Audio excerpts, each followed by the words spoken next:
In the heart of Egypt's sun-scorched desert, a brilliant archaeologist, Dr. Henry Whitmore, is found strangled in his tent, a rope tight around his neck, on the eve of uncovering a lost pharaoh's tomb. 4 suspects, his devoted assistant, a greedy sponsor, a silent guide, and a bitter rival, each hide secrets as deep as the sands. Enter Miss Jane Marple, an unassuming English spinster with a razor-sharp mind, unravelling a web of ambition, betrayal, and stolen glory. Who killed Whitmore to claim the tomb's secrets? In this Agatha Christie-style mystery, every clue points to a truth buried in the desert's heart. Chapter 1.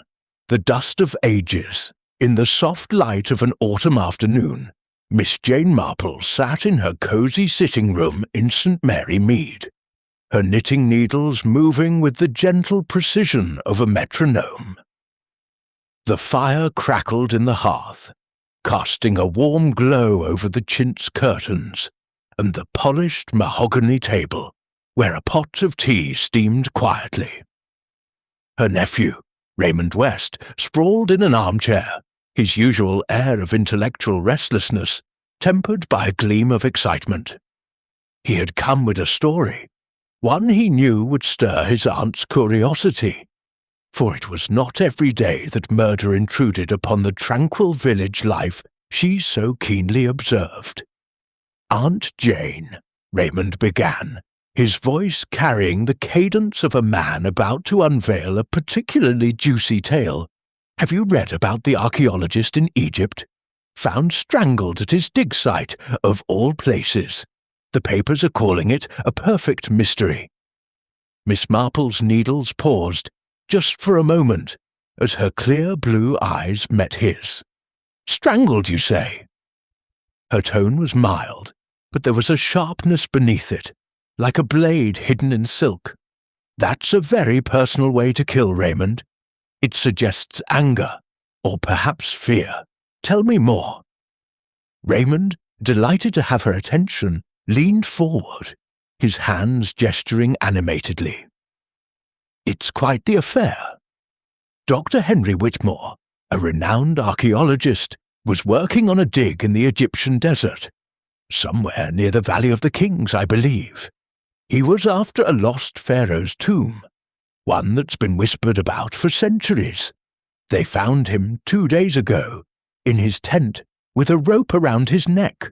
No footprints leading away, no witnesses, just the vast desert and a camp full of suspects." Miss Marple resumed her knitting, the soft click of the needles punctuating her thoughts. "A desert is not so different from a village, Raymond. It may seem empty, but it holds secrets in its shadows. Who was with him at this dig?" Raymond consulted a newspaper clipping he had tucked into his pocket, its edges already fraying from his eager handling. There were 4 others in the camp. First, his assistant, a young woman named Clara Henshaw, bookish, devoted, but apparently quite shaken by the whole thing. Then there's Rupert Langston, the money behind the expedition, a wealthy businessman with a taste for antiquities. The third is Yusuf Ammar, a local guide who knows the desert like the back of his hand. And finally, Doctor, Evelyn Carver, another archaeologist, and from what the papers say, Whitmore's rival. She joined the dig late, and there was no love lost between them. Miss Marple's lips curved into a faint smile. "A rival, you say? That's interesting. Rivalry can fester like a wound, especially when great discoveries are at stake. And what was Dr. Whitmore searching for, exactly?" Raymond's eyes lit up. "That's the thing, Aunt Jane. He was on the verge of something big, a tomb that could rival Tutankhamun's. The papers say he found evidence of a sealed chamber just before he died. There's talk of gold, jewels, maybe even a new pharaoh's name to add to the history books. Naturally, Everyone in the camp had a stake in it. Miss Marple set her knitting in her lap, her hands still for the first time. A discovery like that would stir all sorts of passions. Greed, envy, ambition. People will do terrible things when they believe history is watching. She paused, her gaze drifting to the window, where the roses in her garden nodded in the breeze. It reminds me of old Mrs. Hargreaves, you know, when she fell out with her sister over their father's will. Such bitterness over a few trinkets, and yet it tore them apart.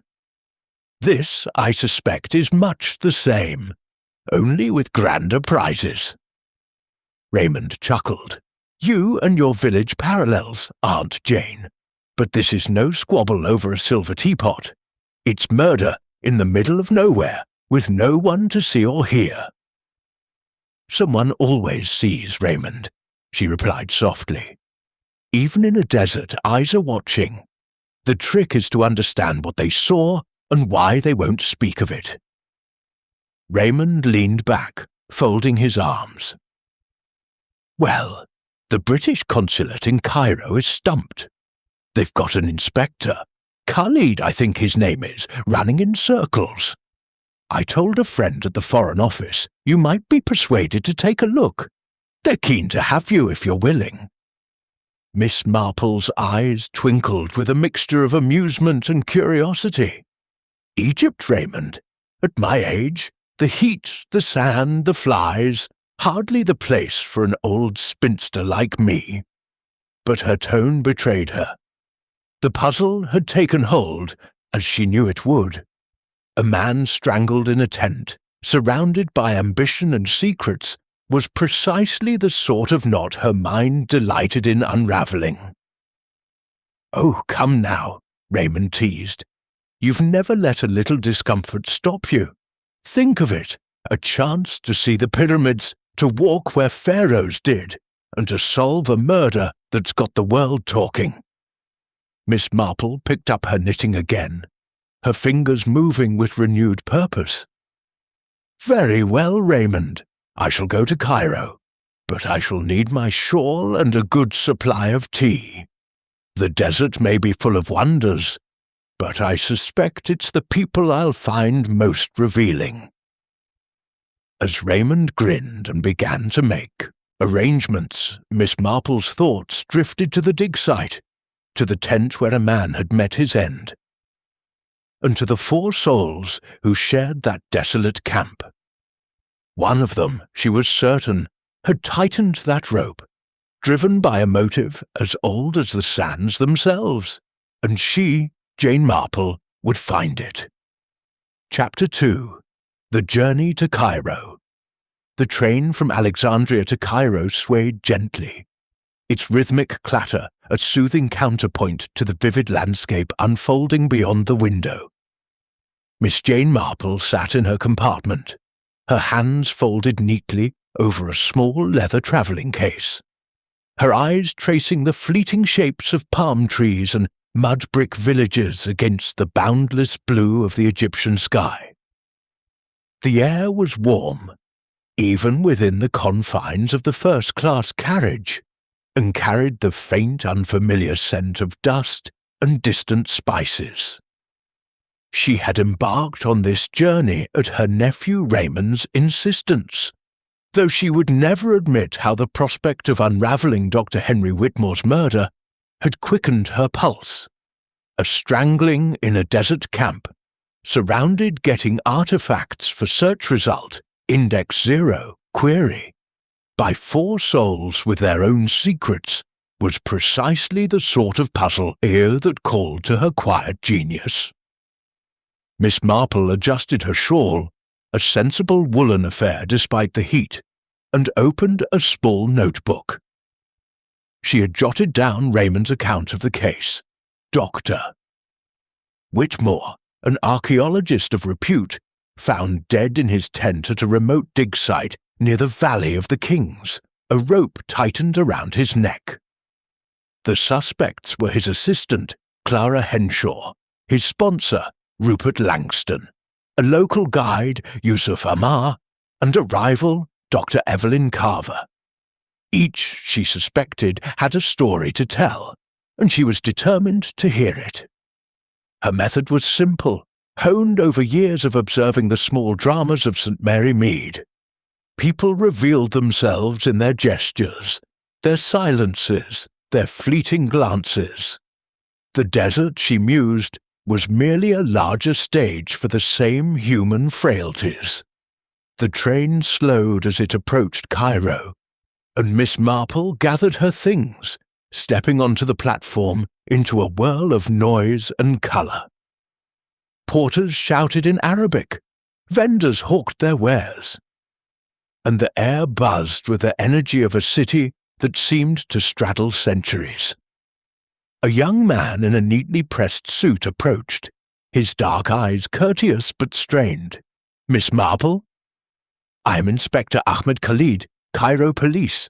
The consulate asked me to meet you." Miss Marple smiled, her expression as disarming as ever. "How kind of you, Inspector. I hope I haven't kept you waiting." "Not at all," he replied, though his quick glance at his watch suggested otherwise. He led her to a waiting car, its driver navigating the chaotic streets with practiced ease. As they drove, Inspector Khalid briefed her on the case, his voice clipped but precise. "Doctor, Whitmore's death has caused quite a stir. The dig was funded by British money, and the Foreign Office wants answers quickly. The camp is isolated, miles from any village, and yet someone got close enough to kill him. No witnesses, no tracks beyond the camp's edge. It's as if the desert itself swallowed the truth." Miss Marple nodded, her eyes taking in the city's blend of ancient minarets and modern bustle. "The desert may be silent, Inspector, but people are not. They leave traces, even when they think they don't. Tell me about the camp." Khalid sighed, running a hand through his hair. "It's a small setup, just a few tents near an ancient temple ruin. Dr. Whitmore was excavating what he believed was a lost pharaoh's tomb. He was close to a major find, a sealed chamber, possibly filled with treasures. The night he died, he was working late in his tent. The next morning, Miss Henshaw found him. The rope was from the camp's supplies, nothing distinctive, but it was tied with a peculiar knot. We're still analysing it." "A peculiar knot?" Miss Marple's interest sharpened. "That's worth noting. And the suspects? What are they like?" Khalid's expression grew guarded. "They're a difficult lot. Clara Henshaw is young, clever, but nervous, always looking over her shoulder. Rupert Langston is loud, impatient, and far too interested in the artifacts for my liking. Yusuf Amar, the guide, keeps to himself, but he knows the desert better than anyone. And Dr. Evelyn Carver, she's sharp, ambitious, and openly despised Whitmore. She claims he stole her research to find the tomb." Miss Marple's lips pursed slightly. A stolen discovery is a powerful motive, Inspector. But so is greed, or loyalty betrayed. Were they all in the camp that night? "Yes," Khalid said. "They claim they were asleep, but no one can confirm anyone else's whereabouts. The camp is small, but the tents are spaced far enough apart to give privacy. And the wind that night, it would have covered any sound." Miss Marple gazed out at the Nile, its waters glinting in the late afternoon sun.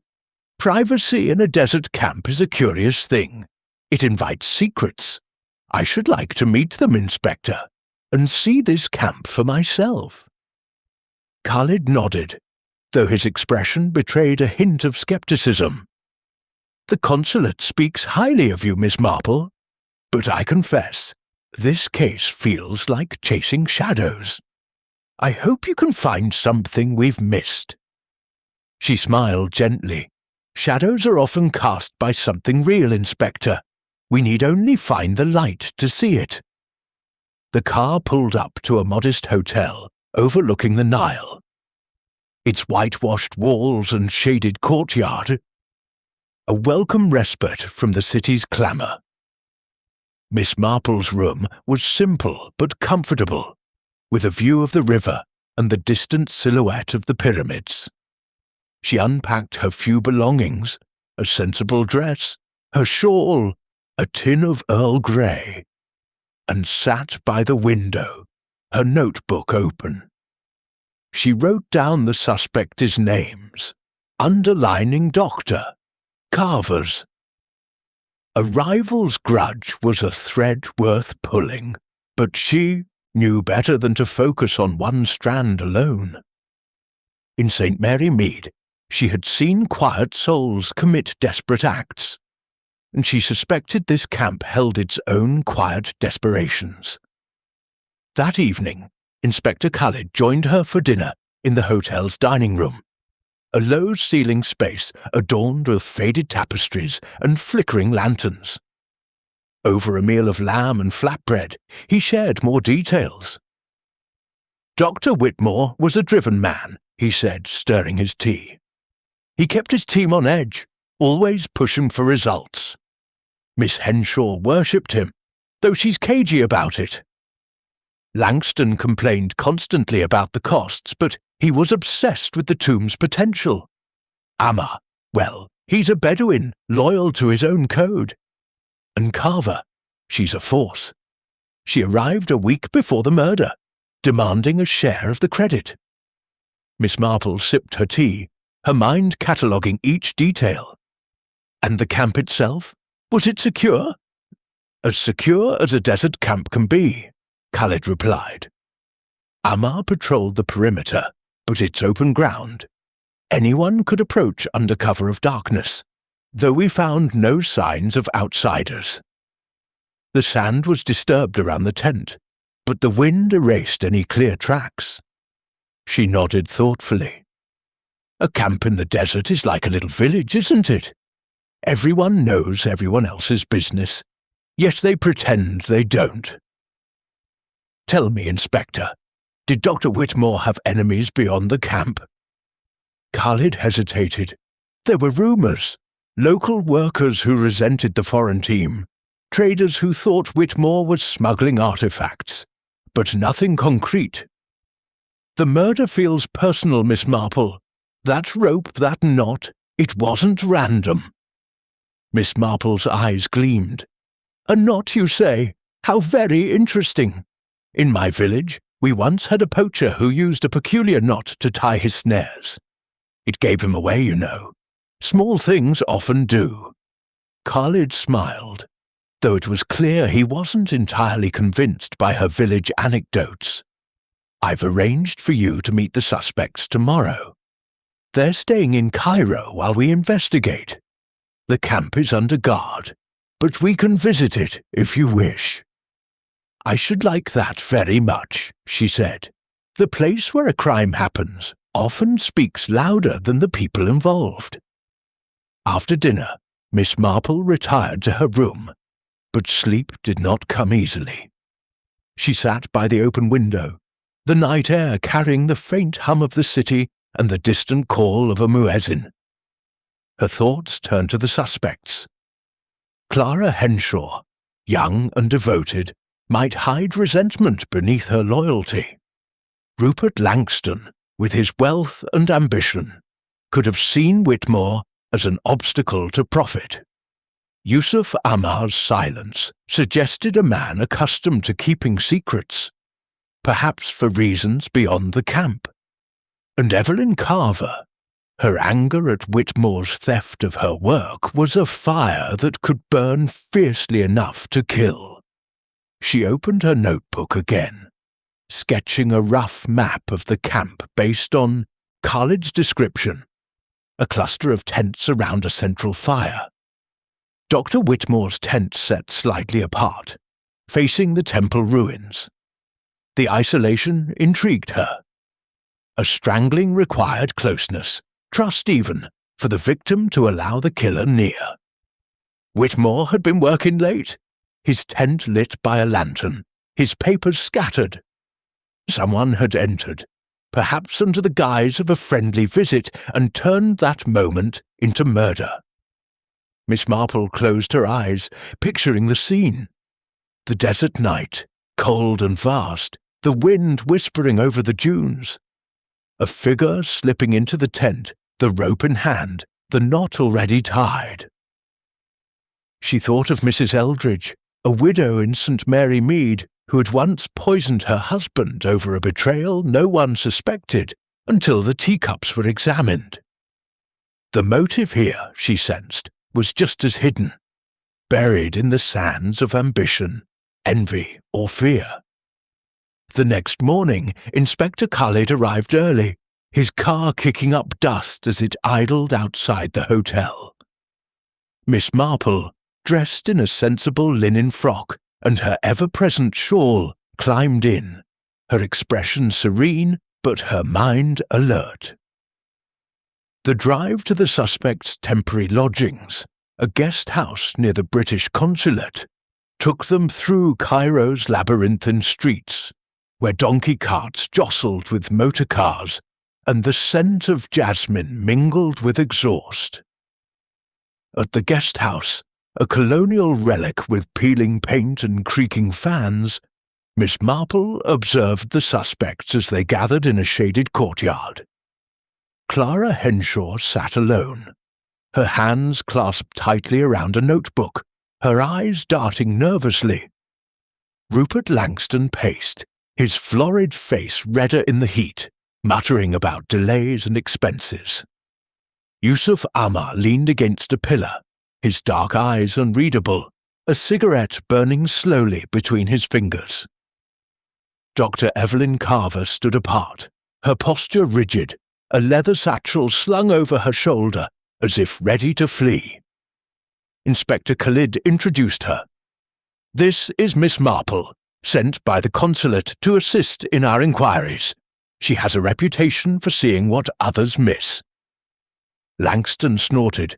"A governess solving murders? This is absurd." Miss Marple smiled, unruffled. "I am no governess, Mr. Langston, merely an observer of people. And people, I find, are much the same whether in a village or a desert." Clara glanced up, her expression a mix of curiosity and apprehension. Yusuf's eyes narrowed slightly, but he said nothing. Evelyn Carver's lips tightened, her gaze appraising. "I hope you're as good as they say, Miss Marple," she said coolly. "This business has wasted enough of my time." Miss Marple met her gaze, her own eyes mild but piercing. "Time, Doctor Carver, is rarely wasted when truth is the goal. Shall we begin?" She suggested they meet individually, starting with Clara, and Khalid arranged a small parlour for the interviews. As the others dispersed, Miss Marple settled into a wicker chair, her notebook open, her mind already weaving the threads of the case. The desert, she thought, was vast, but human nature was a small, familiar map. Somewhere in this camp, in the flicker of a glance or the weight of a silence, lay the key to Dr. Whitmore's death. And she would find it, as she always did, by listening to what was not said. Chapter 3. The Assistant's Tale. The parlour in the Cairo guest house was a modest affair, its walls adorned with faded prints of the pyramids, and a ceiling fan that stirred the air with a languid hum. Miss Jane Marple sat in a wicker chair, her posture prim, but her eyes alight with the quiet intensity of a hunter sizing up her quarry.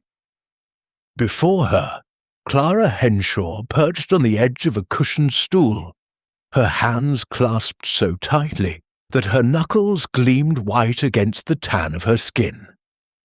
The young woman's dark hair was pulled back in a practical bun, but stray wisps betrayed her agitation, curling damply at her temples in the morning heat. Her notebook, A leather-bound volume worn from use lay unopened on her lap, a silent testament to her role as Dr. Henry Whitmore's assistant.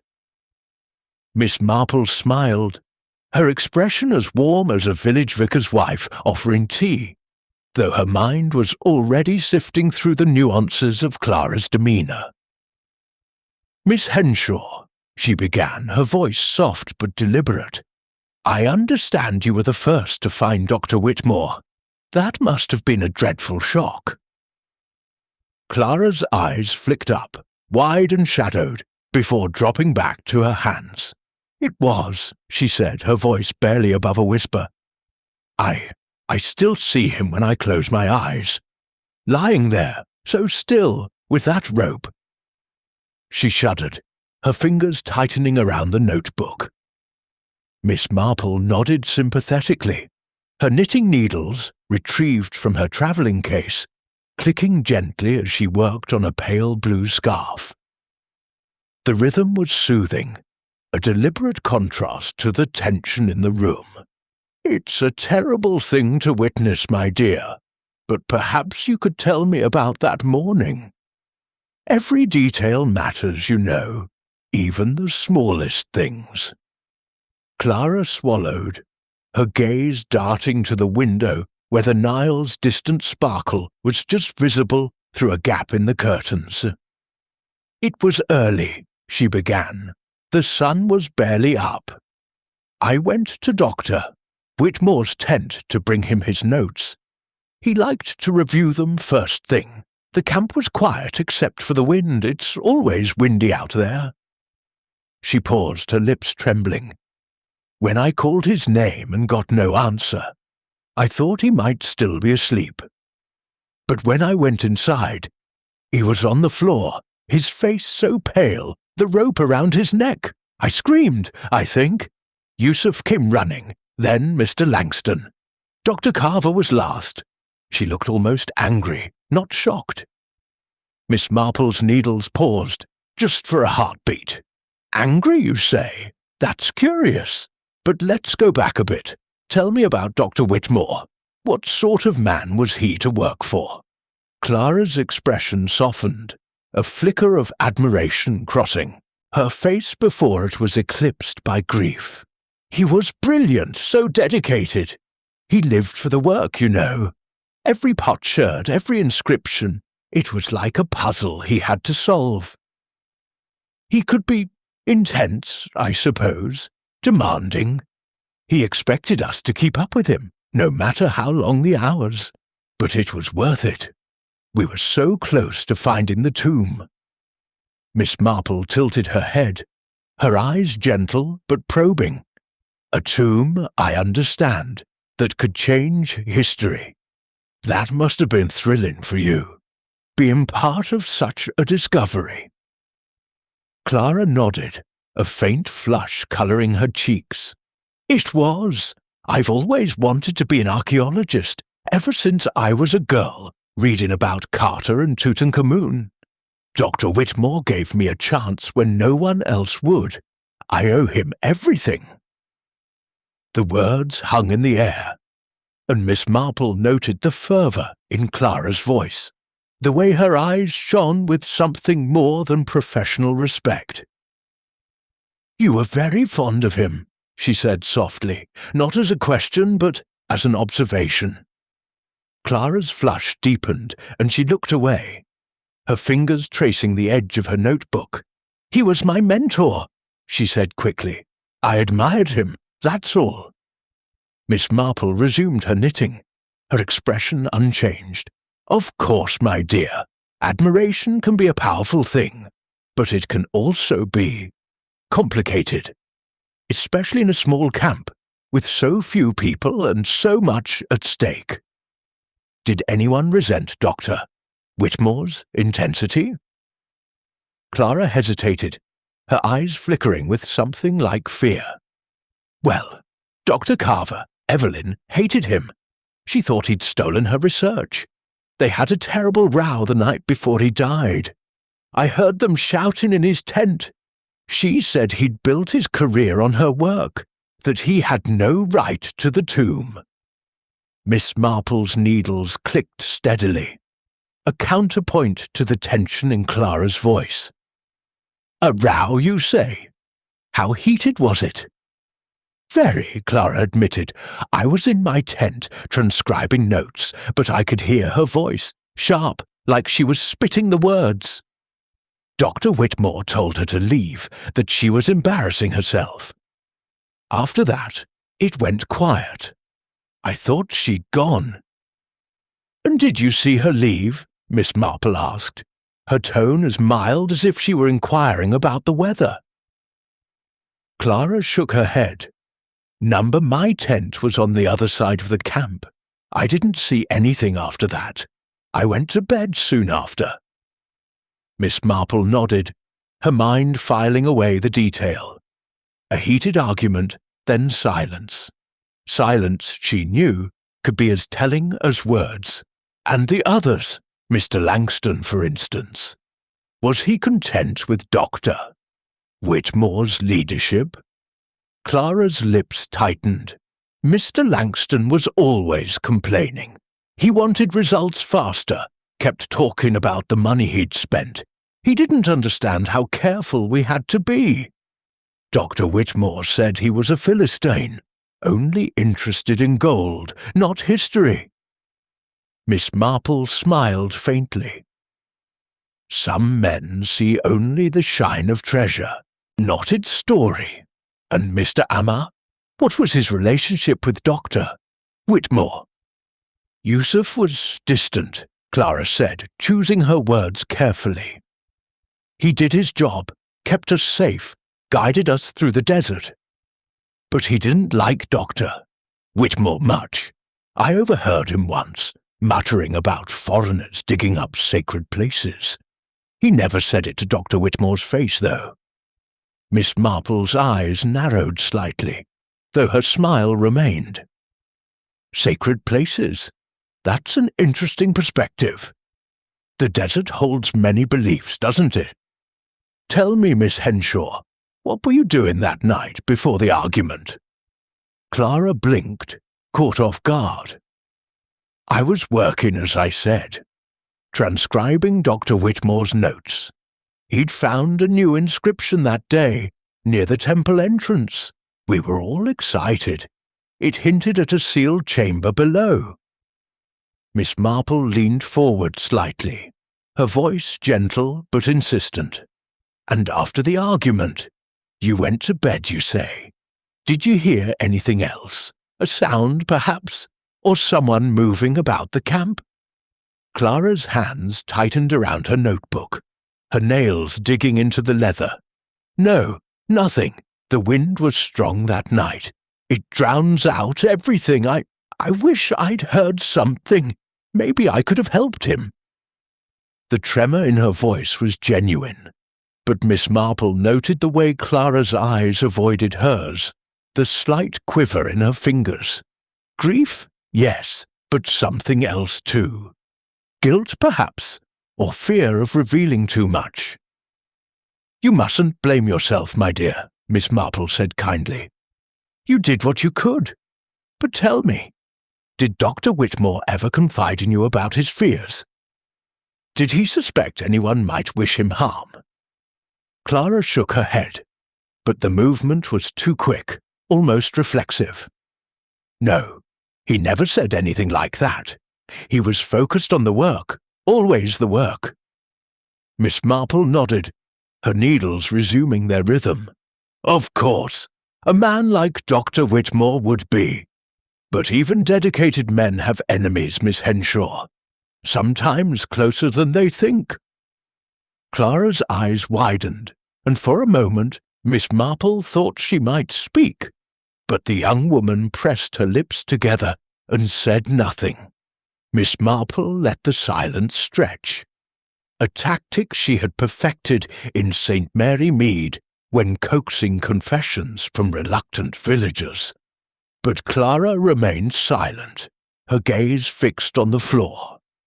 Well, Miss Marple said at last, her tone brightening, you've been most helpful, my dear. I shan't keep you longer, but if you remember anything, any small detail, do come to me. Sometimes the smallest things make all the difference." Clara nodded, clutching her notebook as she stood. "I will, Miss Marple, thank you." She hesitated at the door, as if tempted to say more, then hurried out, her footsteps echoing in the corridor. Miss Marple sat back, her knitting resting in her lap. Clara Henshaw was a puzzle, she thought. Devoted, yes, but devotion could curdle into something. Darker when unreciprocated or overlooked. The girl's nervousness, her quick denials, suggested she knew more than she was willing to share. And that argument between Whitmore and Evelyn Carver, Clara had heard it, but had she truly stayed in her tent afterward? Miss Marple thought of young Annie Pratt, a housemaid in St. Mary Mead, who had once lied about her whereabouts to protect a sweetheart, only to unravel under gentle questioning. Clara, she suspected, was not so different. She made a note in her book. Clara, heard argument, claims to have stayed intent.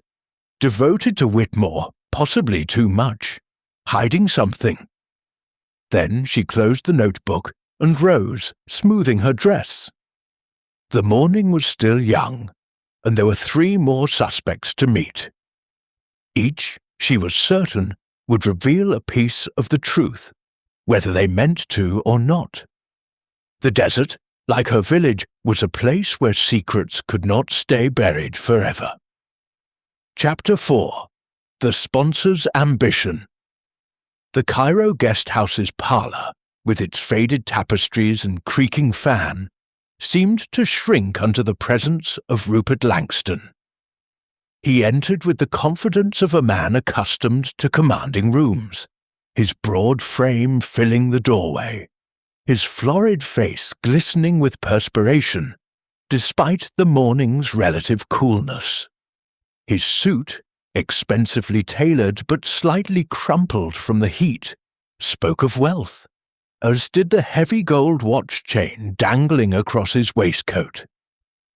Miss Jane Marple, seated in her wicker chair with her knitting in her lap, observed him with the serene attentiveness of a botanist studying a particularly robust specimen.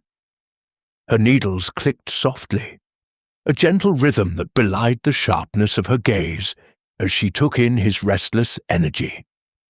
The way his fingers drummed on the arm of his chair, the faint swagger in his posture. "Mr. Langston," she began, her voice as mild as a summer breeze, "it's so good of you to spare a moment. I understand you were the financial backbone of Dr. Whitmore's expedition. That must have been quite an undertaking." Langston puffed out his chest, a smile curling his lips. "Indeed it was, Miss Marple. A venture of vision, you might say. I saw the potential in Whitmore's work, history in the making, and a tidy return for my investment. Not that it's been smooth sailing, mind you. The man was a genius, but stubborn as a mule." Miss Marple's eyes twinkled behind her spectacles. "Genius often comes with its quirks, doesn't it? I once knew a gentleman in St. Mary Mead, a painter of some renown, who refused to sell his work until he deemed it perfect. It drove his patrons to distraction. Was Dr. Whitmore like that?" Langston snorted, leaning back in his chair, which creaked under his weight. "Worse. He treated that dig like it was his personal kingdom, kept me at arm's length, even though my money was paying for every shovel and tent. Said he needed academic control, as if I cared about his dusty scrolls. Wanted results, something to show for my pounds." Miss Marple nodded, her needles moving steadily. "And did you get those results, Mr. Langston? I hear, Doctor, Whitmore was on the verge of a great discovery." Langston's eyes lit up, though there was a guarded edge to his enthusiasm. "Oh, he was close all right. A sealed chamber, he said, full of treasures, gold, statues, maybe even a sarcophagus. He showed me sketches, tantalizing bits, but never the full picture. Always promising more, keeping me on the hook. His voice took on a bitter note. I poured a fortune into that sandpit, and he gave me nothing but promises. Miss Marple's fingers paused just for a moment as she noted the resentment in his tone. That must have been frustrating, she said gently, to invest so much and feel excluded. Did you ever confront him about it? Langston's jaw tightened, and he shifted in his seat. Confront? I had words with him, yes. The night before before it happened. I went to his tent, told him I deserved to know what my money was buying. He was dismissive, said I wouldn't understand the significance. Me, the man footing the bill. He shook his head, his face reddening further. I left him to his papers. That was the last I saw of him. Miss Marple's gaze flicked to his hands, noting the strength in his thick fingers, the kind that could wield a rope with ease. You left, you say? And where did you go after that? Back to my tent, Langston said quickly, his eyes narrowing. It was late, past midnight. The camp was quiet, except for that blasted wind. I didn't see anyone, didn't hear anything. Went straight to bed. Miss Marple smiled, her expression as disarming as ever. Of course, it must be difficult to sleep in such a place, with the wind and the weight of such a discovery so near. Tell me, Mr. Langston, did you notice anything unusual in the camp that night? Perhaps someone moving about, or a light where there shouldn't have been? Langston frowned, his brow furrowing, as if the question required effort. Nothing out of the ordinary? Yusuf was always wandering about, checking the perimeter. He's like a ghost, that one, slipping through the dark. Clara was probably scribbling in her tent. She never stopped working. And Carver, well, she was always poking around the ruins, sketching or muttering to herself. But I didn't see anything specific, if that's what you mean. Miss Marple's needles resumed their rhythm, a soft counterpoint to the tension in his voice. You're very observant, Mr. Langston. That's helpful. And what of Dr. Carver? I understand she and Dr. Whitmore were at odds. Langston laughed, a short, harsh sound. At odds? They were like cats in a sack. She accused him of stealing her research. Said he'd used her maps to find the tomb. They had a screaming match that night. I heard it from my tent. She stormed off, or so I thought. Wouldn't surprise me if she was lurking about, plotting something. Miss Marple tilted her head, her eyes thoughtful. Plotting, you say? That's a strong word. Did you think her capable of violence? Langston hesitated, his fingers drumming again. Capable? Maybe. She's a firebrand, that one. But I don't know. I'm no detective, Miss Marple. I just want this mess sorted so I can salvage my investment. Miss Marple nodded, her gaze drifting to a small table beside Langston, where a gold amulet gleamed in the morning light. Its intricate design, a scarab encircled by hieroglyphs, matched sketches she had seen in Inspector Khalid's case file. That's a beautiful piece, Mr. Langston, she said, her tone conversational. A souvenir from the dig. Langston's hand moved instinctively to the amulet, his fingers brushing its surface. This? Just a trinket. Whitmore gave it to me. Said it was a token of good faith. Worth a pretty penny, I'd wager, but nothing compared to what's in that chamber. Miss Marple's smile was serene, but her mind was racing. A token, perhaps, but its presence in Langston's possession suggested more than a casual gift. "It's lovely," she said. "You must be eager to see the rest of the tomb's treasures." "Eager?" Langston's eyes gleamed. "I've earned it, Miss Marple. Every shilling I spent says I have a right to what is down there. If the others can't see that, well, that's their problem." Miss Marple noted the possessiveness in his voice, the way his hand lingered on the amulet. Greed, she knew, was a motive as old as the pyramids, and Langston wore it as plainly as his watch chain. "You've been most forthcoming, Mr. Langston," she said, her tone warm. "I shan't keep you longer. But if you recall anything else, perhaps a detail from that night, do let me know." Langston stood, brushing imaginary dust from his suit. "I've told you all I know, Miss Marple, but I'll say this. Whitmore's death has cost me dearly. The sooner you find the killer, the sooner I can get back to business." As he left, his heavy footsteps echoing in the corridor, Miss Marple leaned back in her chair, her knitting resting in her lap. Langston's bluster, she thought, was a mask for something deeper. Frustration, perhaps, or a fear of losing more than money. His confrontation with Whitmore, so close to the time of the murder, was a thread she could not ignore. And the amulet? Why had Whitmore given it to him? A bribe, a gesture, or something else entirely? She thought of Mr. Thompson, a St. Mary Mead shopkeeper who had once hoarded stolen goods under the guise of legitimate trade. Langston, she suspected, was not so different. She made a note in her book. Langston, argued with Whitmore, night of murder, claims he returned to tent. Possessive of artifacts, has amulet. Motive, greed or fear of losing investment. Then she closed the notebook and rose, smoothing her shawl. The morning was advancing, and Yusuf Amar awaited. She sensed that the guide's silence would be a challenge, but Miss Marple had unravelled silent men before. In the desert, as in her village, the truth lay in the spaces between words. Chapter 5. The Guide's Silence.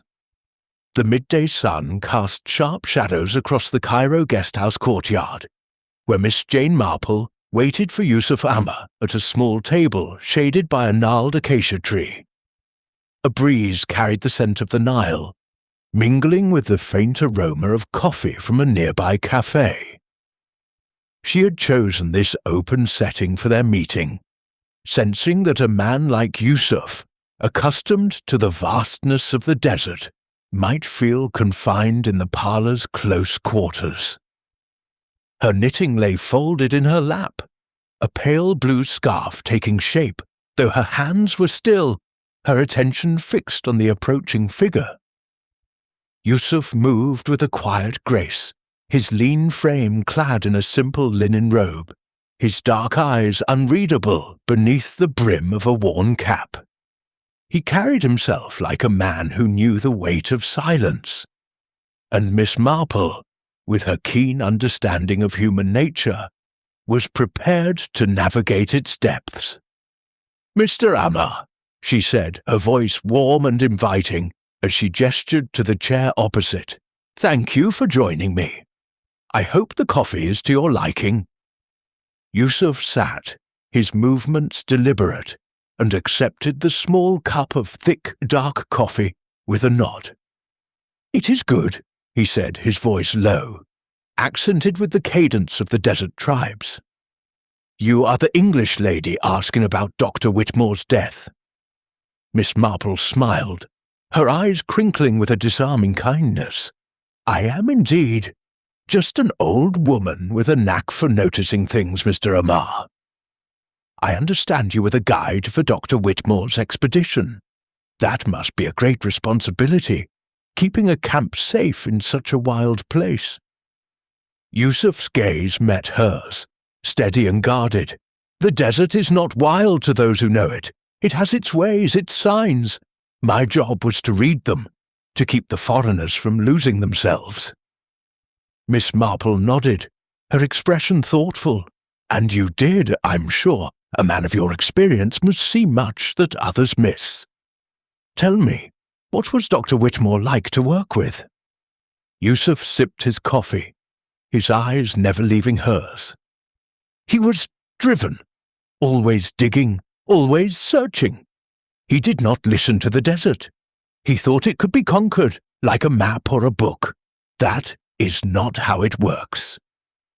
Miss Marple's fingers brushed the edge of her scarf, though she did not resume knitting. The desert has its own rules, doesn't it? I've heard of old stories, curses, spirits tied to ancient places. Did Dr. Whitmore ever speak of such things? Yusuf's lips twitched, the faintest hint of a smile, though it held no warmth. He laughed at them, called them superstition. But the locals, they believe. The temple where he dug, it is old, older than the pharaohs, some say. They say it holds secrets that should stay buried. Miss Marple tilted her head, her voice soft but probing. And you, Mr. Amar? Do you believe in such secrets? He shrugged, a fluid motion that seemed to dismiss the question without answering it. I believe the desert does not forgive mistakes. Dr. Whitmore made many. He took things that were not his, stirred things that should have slept. Miss Marple's eyes narrowed slightly, though her smile remained. You mean the artifacts? Or perhaps something less tangible, like trust? She paused, letting the question linger. I understand you were patrolling the camp the night he died. Did you see anything unusual? Yusuf set his cup down, his movements slow and deliberate. I walked the perimeter, as I always did. The wind was strong, the sand shifting. I saw no one outside the tents. Dr. Whitmore's lantern was burning late. I saw its light from a distance.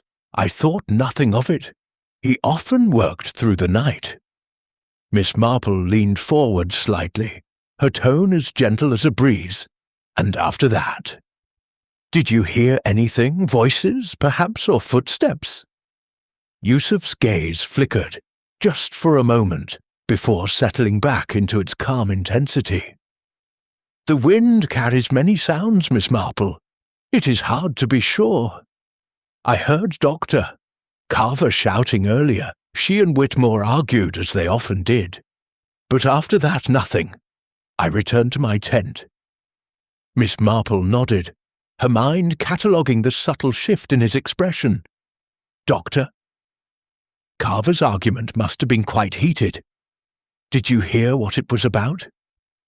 Yusuf's fingers traced the rim of his cup, a small, restless gesture.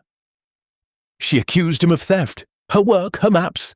She said he had no right to the tomb. Her voice was sharp, like a knife. His was calmer, but hard. He told her to leave.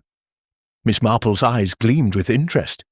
And did she leave, as far as you know? Yusuf shrugged again, his face impassive. I did not see. My tent is on the camp's edge. I do not watch what others do in their private moments. Miss Marple smiled, her needles finally picking up their rhythm, a soft click filling the pause. Of course, privacy is a rare thing in a camp, isn't it? Everyone so close, yet so separate.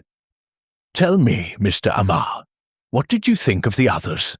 Miss Henshaw, for instance? She seems very dedicated.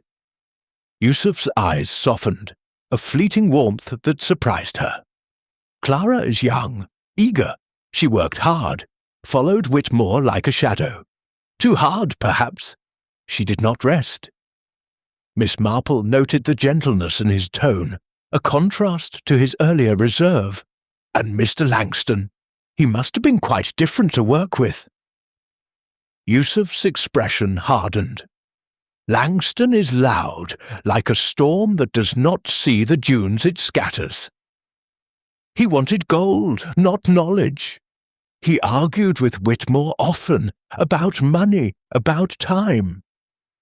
Miss Marple's needles paused again, her gaze steady.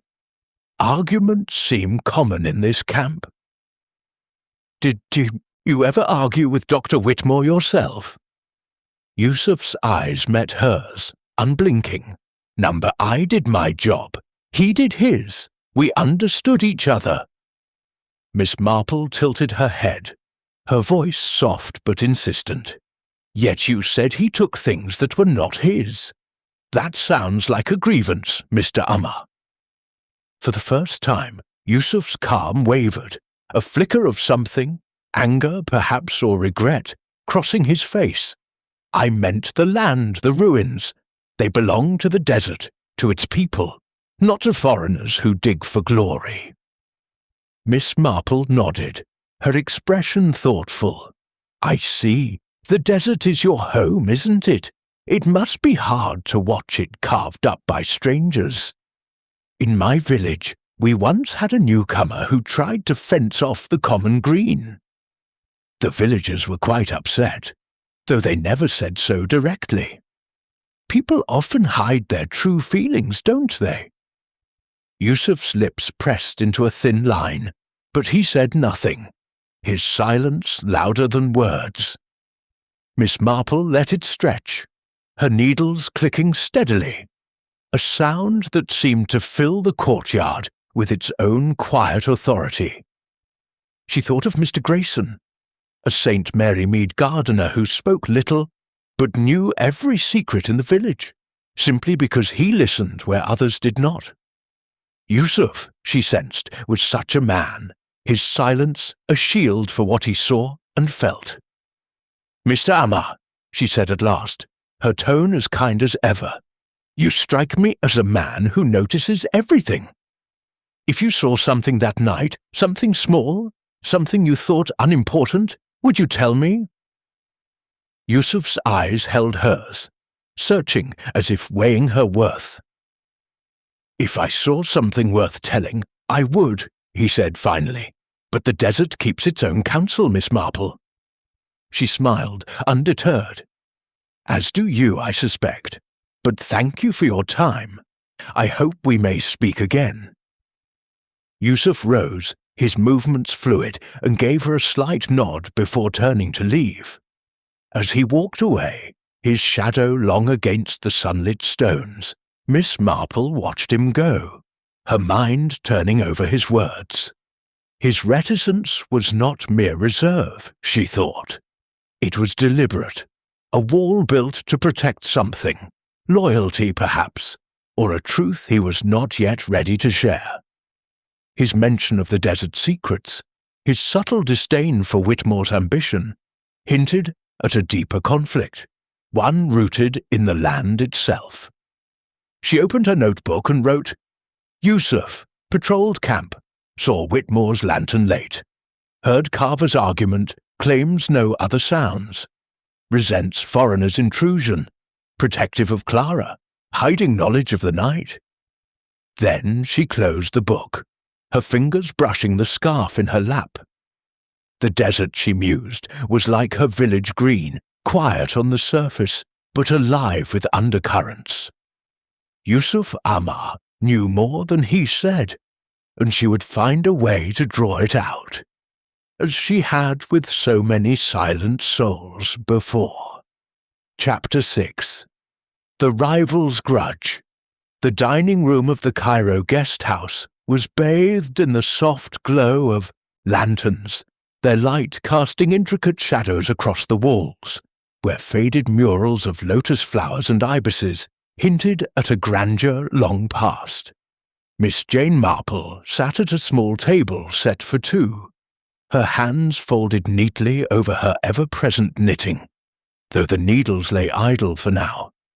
The air carried the faint aroma of spiced lamb and fresh mint, and the distant hum of the city filtered through the open windows, blending with the clink of cutlery. She had arranged to meet Dr. Evelyn Carver over dinner, sensing that the rival archaeologist's sharp intellect and sharper temper would require a setting less formal than the parlour, a place where defences might soften, if only slightly. As Dr. Carver entered, her tall frame rigid with purpose, Miss Marple noted the woman's commanding presence. The severe cut of her linen suit, the glint of determination in her hazel eyes, the leather satchel slung across her shoulder like a soldier's pack. "Dr. Carver," Miss Marple said, her voice warm and welcoming, "how kind of you to join me. I do hope the meal is to your taste." Evelyn Carver sat, her movements precise, and offered a tight smile that did not reach her eyes. "I'm here, Miss Marple, though I confess I'm puzzled as to why. I've told the police everything I know. This business is a waste of my time." Miss Marple's eyes crinkled with a disarming kindness, though her gaze was as keen as a hawk's. "Time is never wasted when seeking the truth, Doctor. Carver, and you, I understand, are a seeker of truths, ancient ones buried in the sand. Dr. Whitmore's work must have been of great interest to you." Evelyn's lips tightened, and she leaned back, her fingers drumming lightly on the table. "Interest? That's one way to put it. Henry Whitmore was a thief, Miss Marple. He took my research, years of my work, and used it to find that tomb. I came to the camp to protect my claim, not to play second fiddle to his ego." Miss Marple nodded, her expression sympathetic as she sipped her tea, the delicate clink of the cup a contrast to the tension in Evelyn's voice. "That must have been terribly galling, to see your work credited to another. In my village, St. Mary Mead, we once had a young poet whose verses were published under another's name. The bitterness it caused was quite profound. Did you confront Dr. Whitmore about this?" Evelyn's eyes flashed, a spark of anger that she quickly controlled. "Confront him? Of course I did. The night he died, I went to his tent and demanded he acknowledge my contribution. He laughed, and said I was delusional, that my maps were inconclusive. Inconclusive. I'd spent a decade piecing together those clues, tracking references across forgotten texts, while he sat in his cosy Oxford office." Miss Marple's fingers brushed the edge of her napkin, her voice soft but probing. "That must have been a heated exchange. I understand it was overheard by others in the camp." Evelyn's jaw tightened, and she leaned forward, her voice low and fierce. "Let them overhear. I had every right to be angry, but I didn't kill him, Miss Marple, if that's what you're fishing for. I left his tent after he dismissed me. I went back to my own and worked on my notes. I had no reason to stoop to murder. My work will outlive his, with or without him." Miss Marple tilted her head, her eyes thoughtful. "You left, you say? And where was your tent in relation to his?" Evelyn's fingers paused in their drumming, a flicker of caution crossing her face. "Near the temple ruins, on the camp's northern edge. His was closer to the centre by the main fire. Why does it matter?" Miss Marple smiled, her tone as mild as ever. "Oh, just trying to picture the scene, my dear. A camp at night, the wind howling, lanterns flickering. It's almost like a stage, isn't it? And you, working late on your notes. Did you see or hear anything after your argument?" Evelyn's gaze narrowed, as if weighing the question for traps. "Nothing worth mentioning. The wind was loud, as you say. I saw Yusuf patrolling earlier, but that's his habit. Clara's tent was dark. She's always buried in her work or asleep by then. Langston was probably snoring. His tent was the loudest in the camp." Miss Marple's lips curved slightly, though her eyes remained fixed on Evelyn. You're very observant, Doctor. Carver, that's a scholar's gift, I suppose. Tell me, what did you make of the others in the camp? Miss Henshaw, for instance? She seems devoted to Doctor. Whitmore? Evelyn snorted, a sharp sound that cut through the dining room's murmur. Devoted? Besotted, more like. Clara followed him like a puppy, hanging on his every word.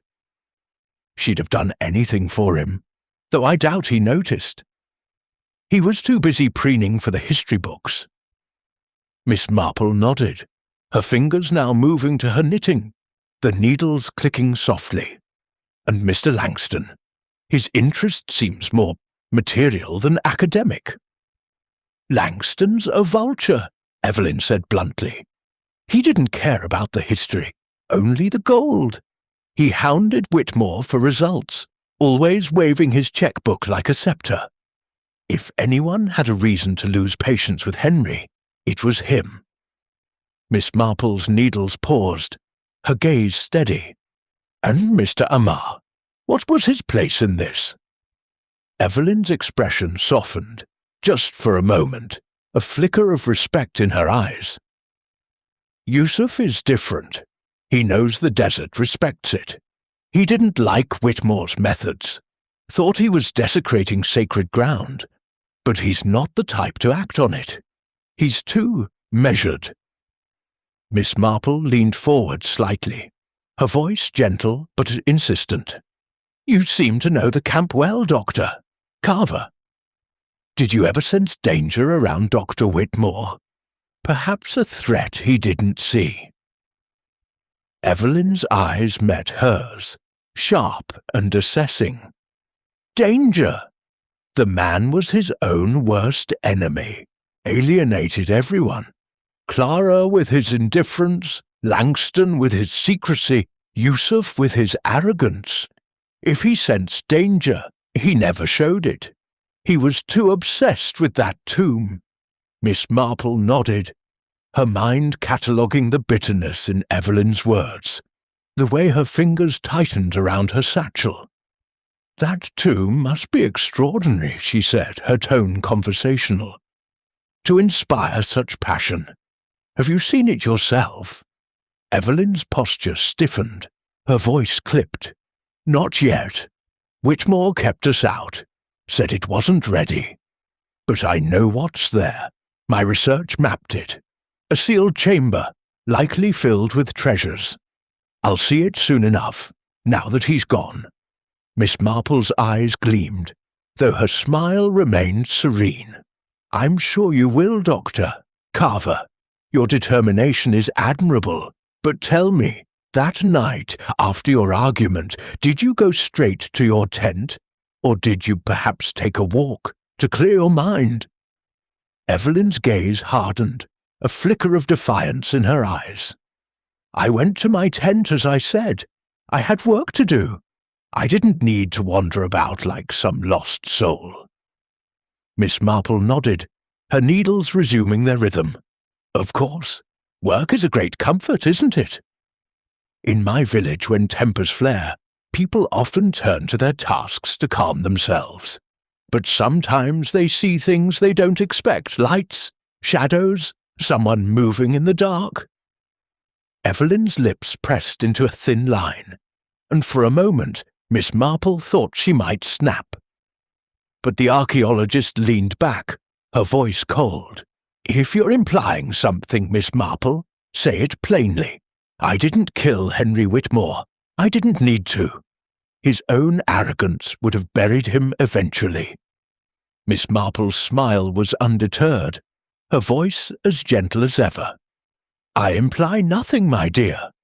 I only ask questions as all women do. You've been most helpful, and I shan't keep you from your meal any longer. Evelyn rose, her satchel swinging slightly as she stood. I hope you find what you're looking for, Miss Marple, but don't expect me to make it easy for you. With that, she turned and left, her footsteps sharp against the tiled floor. Miss Marple sat back, her knitting resting in her lap as she gazed at the empty chair. Evelyn Carver was a woman of fire, she thought, her anger at Whitmore as palpable as the desert heat. Her claim of theft, her fierce pride in her work, painted a motive as clear as the hieroglyphs she studied. Yet her denial was adamant, her composure a shield that cracked only briefly.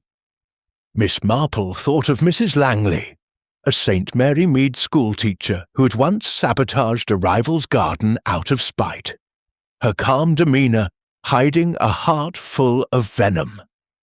Evelyn, she suspected, was not so different.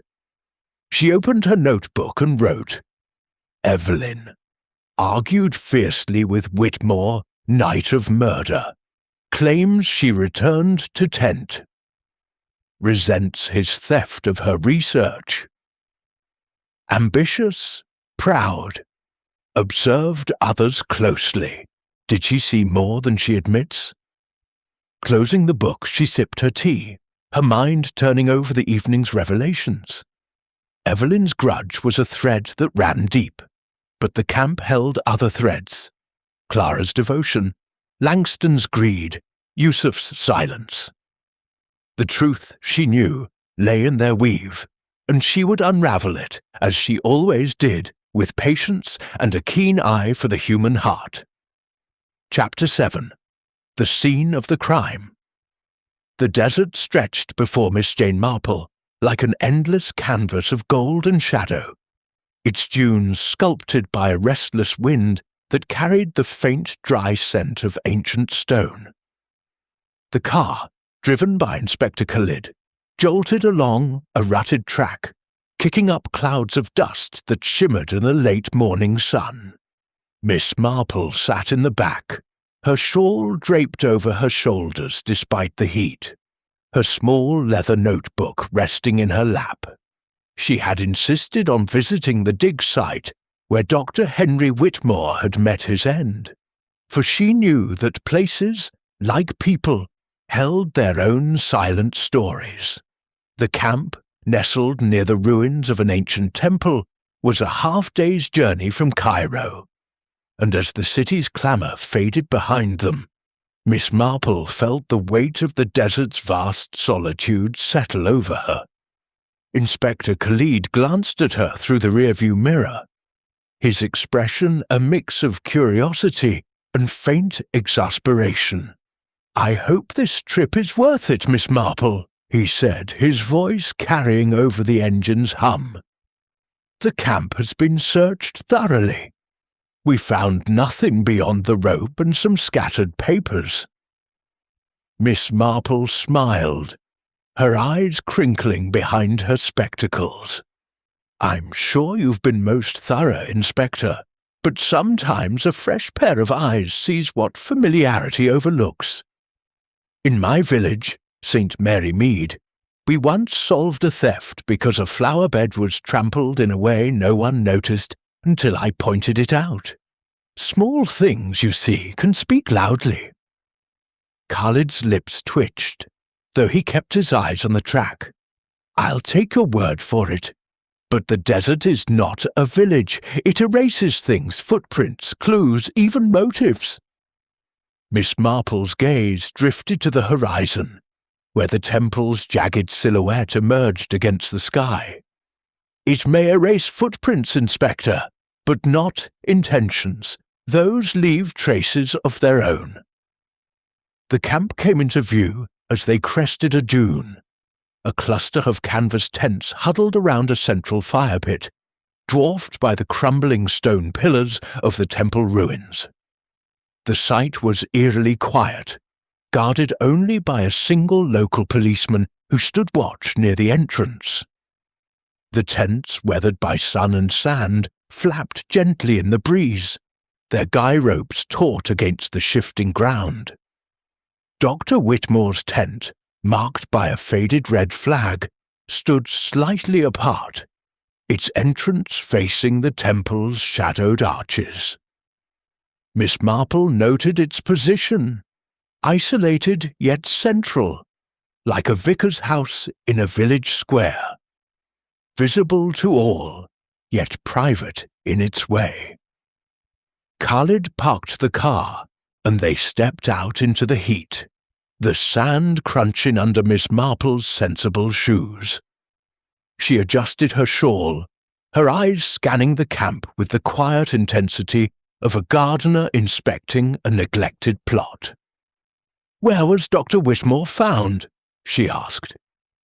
Khalid led her to the red-flagged tent, lifting the flap to reveal a sparse interior. A cot, a folding desk cluttered with papers, a lantern hanging from a pole, and a single overturned chair. The floor was bare sand, scuffed and uneven, with faint marks where the body had lain. "He was here," Khalid said, pointing to a spot near the desk. "Face down, the rope around his neck. Clara found him just after dawn." The papers were scattered, but nothing was missing as far as we could tell. Miss Marple stepped inside, her movements slow and deliberate, her eyes tracing every detail. The desk held a jumble of notes, sketches of hieroglyphs, and a worn leather journal, its pages marked with precise, scholarly handwriting. She bent closer, noting a map pinned to the desk, its edges curling, showing the temple and a network of underground chambers. A red circle marked a spot labelled Sealed Entrance. Her fingers hovered over the map, not touching, but committing its lines to memory. "The rope," she said, straightening. "You said it was from the camp's supplies?" Khalid nodded, producing a photograph from his pocket. It showed a coarse hemp rope, knotted in a peculiar, almost decorative pattern. "Standard issue for securing tents," he said, "but the knot is unusual. Our experts say it's not local, possibly nautical, though we're still investigating." Miss Marple's eyes gleamed as she studied the photograph. "A knot is like a signature, Inspector. In St. Mary Mead, we had a boy who tied his fishing lines in a way no one else did. It gave him away when he poached from the squire's pond. This knot may tell us something yet." She moved to the overturned chair, its wooden frame scuffed but intact. "This was like this when you arrived?" she asked. "Yes," Khalid said. "We left everything as it was, except for the body. It suggests a struggle, but a brief one. No blood, no other marks." Miss Marple nodded, her mind conjuring the scene. Whitmore at his desk, working late, the lantern casting long shadows. Someone enters, someone he knows, for there's no sign of forced entry. A conversation perhaps heated, then a sudden movement, the chair toppling, the rope tightening. She knelt, her knees protesting slightly, and examined the sand beneath the desk. A faint indentation caught her eye, a small curved mark, like the edge of a shoe or a tool, half buried by the wind's work.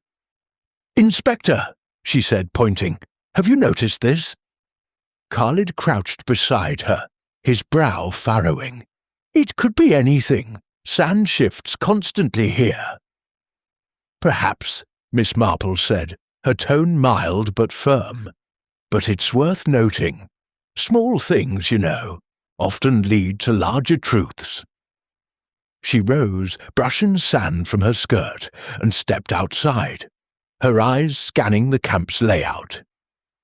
The tents formed a rough circle around the fire pit, with Clara's tent to the east, Langston's to the west, Yusuf's on the outer edge, and Evelyn's near the temple ruins. The distances were not great, but in the dark, with the wind howling, one could move unseen, unheard. She walked to the fire pit, noting the charred remains of logs and a scattering of ash. A glint of metal caught her eye, a small broken clasp, half buried in the sand. She picked it up, turning it over in her fingers. It was silver, etched with a faint design, perhaps part of a belt or bag. "Inspector," she called, holding it up. "Does this belong to anyone in the camp?" Khalid examined it, his expression skeptical. It could be from a worker, a visitor, even a tourist. The site was active before the murder. Miss Marple slipped the clasp into her pocket, her smile serene. Even so, it's curious. Things left behind often have stories to tell. They walked to the temple ruins, a labyrinth of crumbling columns and weathered stone, their surfaces carved with faded hieroglyphs. The entrance to the dig site was a low, dark tunnel, cordoned off with rope. Miss Marple peered inside, her eyes adjusting to the gloom. The air was cool, heavy with the scent of earth and time. "This is where Dr. Whitmore believed the tomb lay?" she asked. Khalid nodded. He was certain of it. The day before he died, he found an inscription pointing to a sealed chamber below.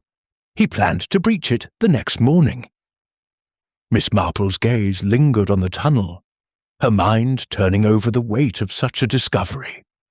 A tomb, a treasure, a legacy, enough to stir envy, greed, or desperation. She thought of Mrs. Harrow, a St. Mary Mead widow who had once hidden a stolen brooch in her garden, thinking it safe from prying eyes. The desert, she mused, was a larger garden, but its secrets were no less fragile. She turned back to the camp, her eyes sweeping the ground. The sand was smooth in places, churned in others, the wind's work blurring any clear tracks. Yet she noticed a faint path leading from Whitmore's tent to the temple, less disturbed than the rest, as if someone had walked it carefully. "Did you search the temple after the murder?" she asked. "Yes," Khalid said. "We found tools, notes, nothing unusual. But the wind covers tracks quickly. If someone was here that night, they left no trace." Miss Marple nodded, her mind filing away the path, the clasp, the mark in the sand. "Someone was here, Inspector. Someone he trusted, close enough to kill. Strangling is intimate, you see. It requires nearness, intent." Khalid's eyes narrowed, a spark of respect in them. "You think it was one of the four?" "I think," she said softly, "that the answer lies in this camp, in what these people wanted and what they feared. The desert may hide their steps, but not their hearts." As they returned to the car, Miss Marple glanced back at the tent, its red flag fluttering like a warning. She opened her notebook and wrote, "Whitmore's tent, overturned chair, scattered papers, unusual knot, mark in sand, silver clasp near fire. Path to temple, lightly trod, murderer known to victim, motive tied to tomb." She closed the book, her thoughts settling like the sand around her. The scene had spoken, as she knew it would, and its whispers pointed to a truth she was beginning to glimpse. Chapter 8. Whispers in the Camp. The Cairo guest house was bathed in the golden haze of late afternoon, its courtyard a patchwork of light and shadow, as the sun dipped toward the Nile. Miss Jane Marple sat on a cushioned bench beneath the acacia tree, her knitting needles clicking softly as she worked on her pale blue scarf.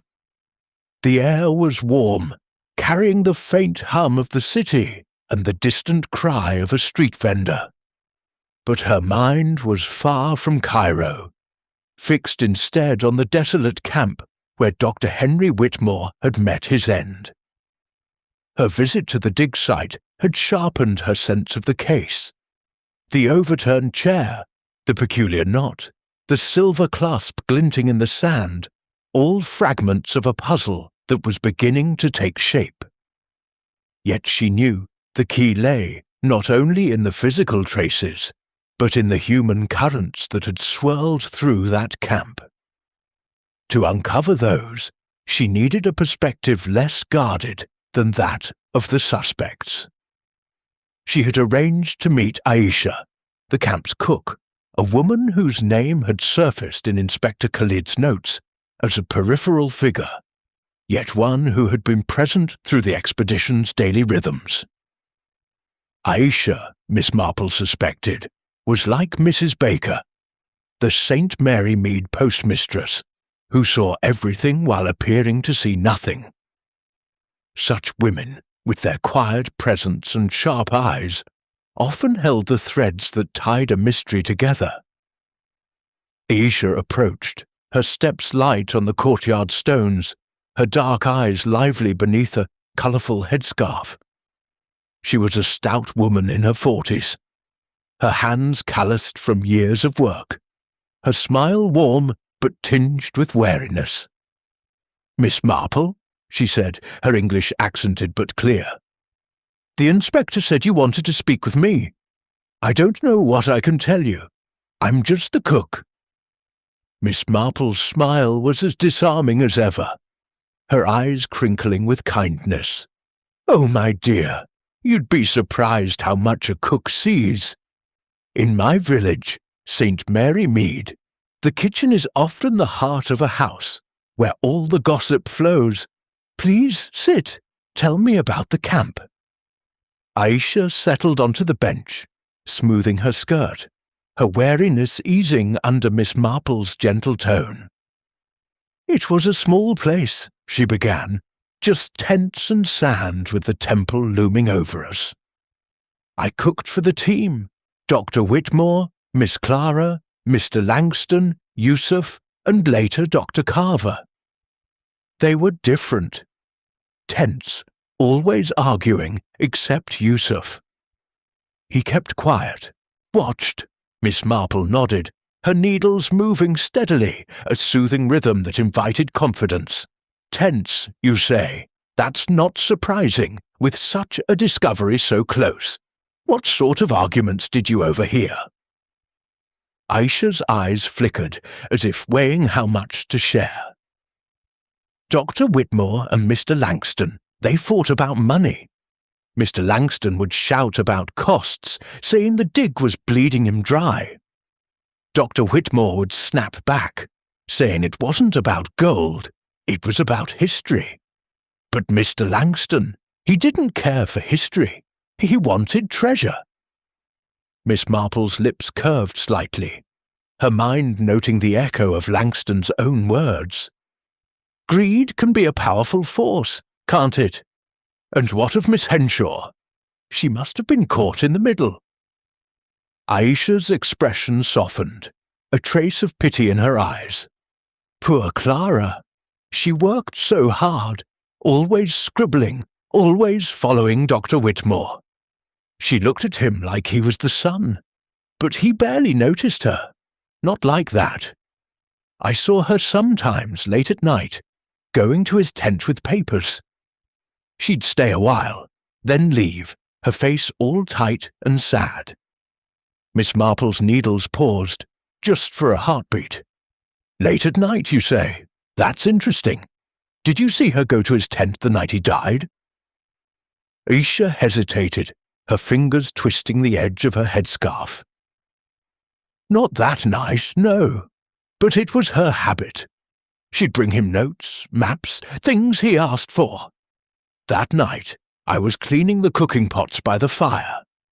I didn't see her, but I heard Dr. Carver shouting at him. Her voice carried angry, sharp. She was saying he'd stolen her work, her life." Miss Marple's eyes gleamed, though her voice remained gentle. "Doctor, Carver's anger seems to have been well known. Did you see her after the argument?" Aisha's brow furrowed, her memory straining. I think so. I was by the fire, late, when I saw someone near the temple. It was dark, but the shape was like hers. Tall, with that satchel she always carried. I thought she was sketching again. She did that sometimes by moonlight." Miss Marple's fingers tightened slightly on her needles, though her smile was unchanged. "By the temple, not the tent. That's very helpful, Aisha. And Mr. Ammar? Where was he that night?" "Yusuf was always moving," Aisha said, her tone warming slightly. "He'd walk the camp's edge, checking for trouble, jackals, thieves, anything. I saw him early that evening before the argument circling the tents. After that, I don't know. He blends into the dark like he's part of it." Miss Marple nodded, her mind cataloguing the details. "And Mr. Langston, did he stir that night?" Aisha chuckled, a low, earthy sound. "Mr. Langston? He was in his tent, probably counting his money in his dreams. I heard him snoring when I passed by before I went to my own bed. His tent was loud as a camel." Miss Marple's lips twitched with amusement, though her eyes remained sharp. "You have a keen eye, Aisha. Tell me, did you ever sense danger in the camp? Perhaps something Dr. Whitmore didn't see?" Aisha's smile faded, her hands stilling in her lap. The camp was heavy, like a storm waiting to break. Dr. Whitmore, he pushed everyone. Clara to work harder, Mr. Langston to give more money, Doctor. Carver to stay away. Even Yusuf, he didn't like how Dr. Whitmore treated the ruins, like they were his to claim. The locals, they whispered about curses, said the temple didn't like being disturbed. Miss Marple tilted her head, her voice soft but probing. "Curses, you say? Did you believe them?" Aisha shrugged, her eyes distant. "I believe the desert has its ways. When you take what isn't yours, it takes back. But I don't know about curses. I only know the camp felt wrong those last days." Miss Marple's needles resumed their rhythm, a steady click that seemed to anchor the conversation. "You've painted a vivid picture, my dear. One last thing. Did you notice anything unusual that night? A sound? A light? Something out of place?" Aisha thought for a moment, her brow creasing. "There was a shadow near Dr. Whitmore's tent when I was by the fire. It moved quick, like someone didn't want to be seen. I thought it was Yusuf, patrolling, but it was smaller maybe. I couldn't be sure." Miss Marple's eyes narrowed slightly, though her smile was as warm as ever. "A shadow can be a clue, Aisha. You've been most helpful. If you remember anything else, no matter how small, will you tell me?" Aisha nodded, her wariness returning as she stood. "I will, Miss Marple, but I hope you find the truth soon. The camp, it's not a good place now." As Aisha walked away, her headscarf catching the fading light, Miss Marple leaned back, her knitting resting in her lap. Aisha's words had added new threads to the tapestry. Clara's late-night visits, Evelyn's moonlight wanderings, Yusuf's ghostly patrols, Langston's snoring alibi. The shadow near Whitmore's tent was a tantalizing detail, its ambiguity a challenge. She thought of Miss Ellison, a saint, Mary Mead seamstress, who had once seen a figure slip through the churchyard at dusk, a sighting that unravelled a burglary. Shadows, Miss Marple knew, often hid the truth in plain sight. She opened her notebook and wrote, "Aisha, saw Evelyn near temple after argument, not tent.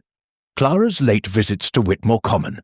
Yusuf patrolling, Langston snoring, shadow near tent, unclear figure, camp tents, talk of curses.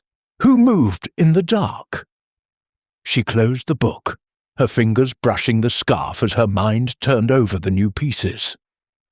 The camp was a microcosm of human desires, ambition, devotion, greed, resentment, all circling a tomb that promised glory. The truth, she sensed, was close, waiting in the whispers of those who saw but did not speak. Chapter 9. The Hidden Motive. The Cairo Guest House's lounge was a haven of quiet in the weird early evening. its high ceilings and heavy drapes muffling the city's restless hum. Miss Jane Marple sat in a cushioned armchair near a window overlooking the Nile, where the last rays of sunlight danced on the water like scattered coins. Her knitting lay folded in her lap, the pale blue scarf nearly complete, its neat stitches a testament to her steady hands and steadier mind. The day's revelations, Aisha's whispers, the shadow near the tent, the tension woven through the camp, had sharpened her sense of the case. But she knew the truth lay not only in what was seen, but in what was written. Dr. Henry Whitmore's notes, she suspected, held the key to the passions that had led to his death, and she had persuaded Inspector Khalid to bring them to her. The inspector arrived, his face etched with the weariness of a man grappling with an elusive puzzle. He carried a leather satchel, its contents carefully guarded since the murder. "Miss Marple," he said, setting the satchel on the table before her, "these are Whitmore's papers, notes, maps, journals. We've gone through them, but they're mostly academic scribbles. I hope you find something we missed." Miss Marple's eyes twinkled as she opened the satchel, revealing a stack of yellowed papers. Their edges curled from the desert's dry heat. "Thank you, Inspector. Papers, like people, often hide their secrets in plain sight. In St. Mary Mead, we once found a will tucked inside a cookbook, overlooked by everyone but the cook's sister. Let's see what Dr. Whitmore's notes reveal." Khalid settled into a chair opposite, his skepticism tempered by a growing respect for her quiet persistence. "I'll stay if you don't mind. I'm curious to see your method at work." Miss Marple smiled, her fingers deftly sorting through the papers. "My method, Inspector, is simply to listen. To papers, to people, to the little things they don't mean to say." She began with the journal, its pages filled with Whitmore's precise handwriting, detailing the dig's progress. Entries described the temple's architecture, inscriptions hinting at a forgotten pharaoh, and the discovery of a sealed chamber beneath the ruins. The final entry, dated the day before his death, was triumphant. "Found it at last, sealed entrance, intact, gold within, perhaps a sarcophagus. Tomorrow we breach it." She paused, her eyes lingering on the words. "He was so close," she murmured. "A discovery like that would stir envy in any heart." Khalid nodded. "It's why we suspect the motive is tied to the tomb. But who would kill for it? Langston for the gold? Carver for the credit?" Miss Marple's fingers turned to a map, its lines tracing the temple's layout and the chamber's location. A footnote caught her eye, scrawled in Whitmore's hand. "E. Carver's 1919 survey, critical to locating entrance. Her work foundational, though she lacks vision to see it through." She read it aloud, her voice soft but deliberate. "Dr. Carver was right, Inspector. He used her research, and he knew it." Khalid leaned forward, his brow furrowing. "That's new. He never mentioned her contribution publicly. No wonder she was furious." Miss Marple's eyes gleamed, though her expression remained serene. "Furious enough to confront him, perhaps more. But let's not leap too quickly. There's more here." She sifted through sketches of artifacts, scarabs, amulets, a golden statuette, each annotated with values in pounds, as if Whitmore had been calculating their worth. One sketch matched the amulet she had seen in Langston's possession, labelled "Given to R.L. to appease his impatience." Appease, she mused. Mr. Langston was pressing him, wasn't he? This amulet was a bribe, perhaps to keep him invested. Khalid's eyes narrowed. Langston never mentioned receiving anything. He called it a trinket. Miss Marple nodded, her mind filing away the discrepancy. She turned to a series of letters tucked into the journal, correspondence between Whitmore and local traders. One, dated a week before the murder, hinted at negotiations to sell artifacts discreetly, bypassing official channels. The letter mentioned a trusted intermediary, but gave no name. "This is curious," she said, showing it to Khalid. Dr. Whitmore was planning to sell artifacts, possibly illegally. That could make enemies, Inspector, local or otherwise. Khalid frowned, taking the letter. We suspected smuggling, but had no proof. This could point to Yusuf, maybe. He knows the local networks. Miss Marple's lips pursed slightly. Perhaps.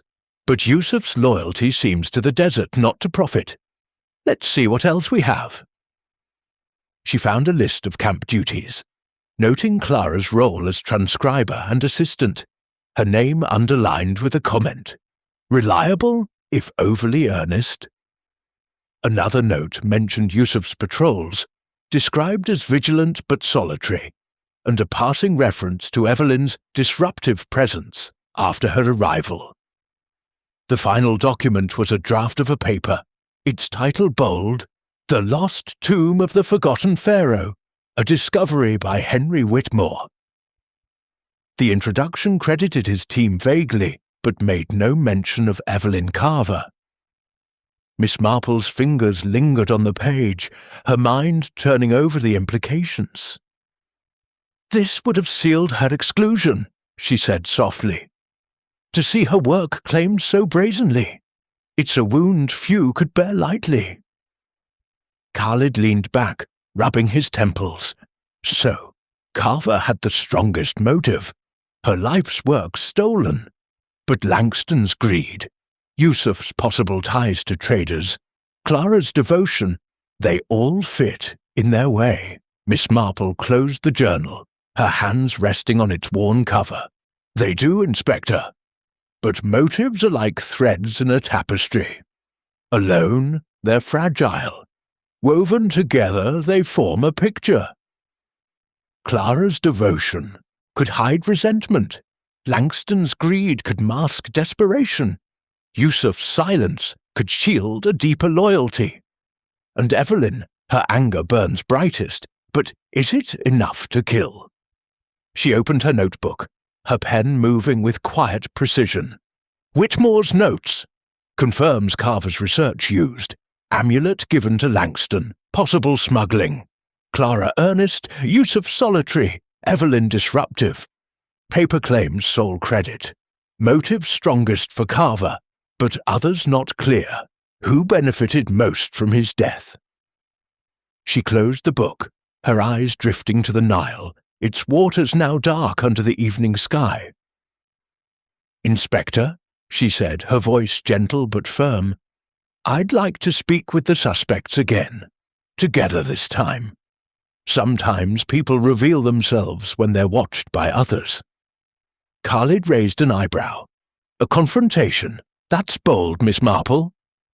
She smiled, her eyes twinkling.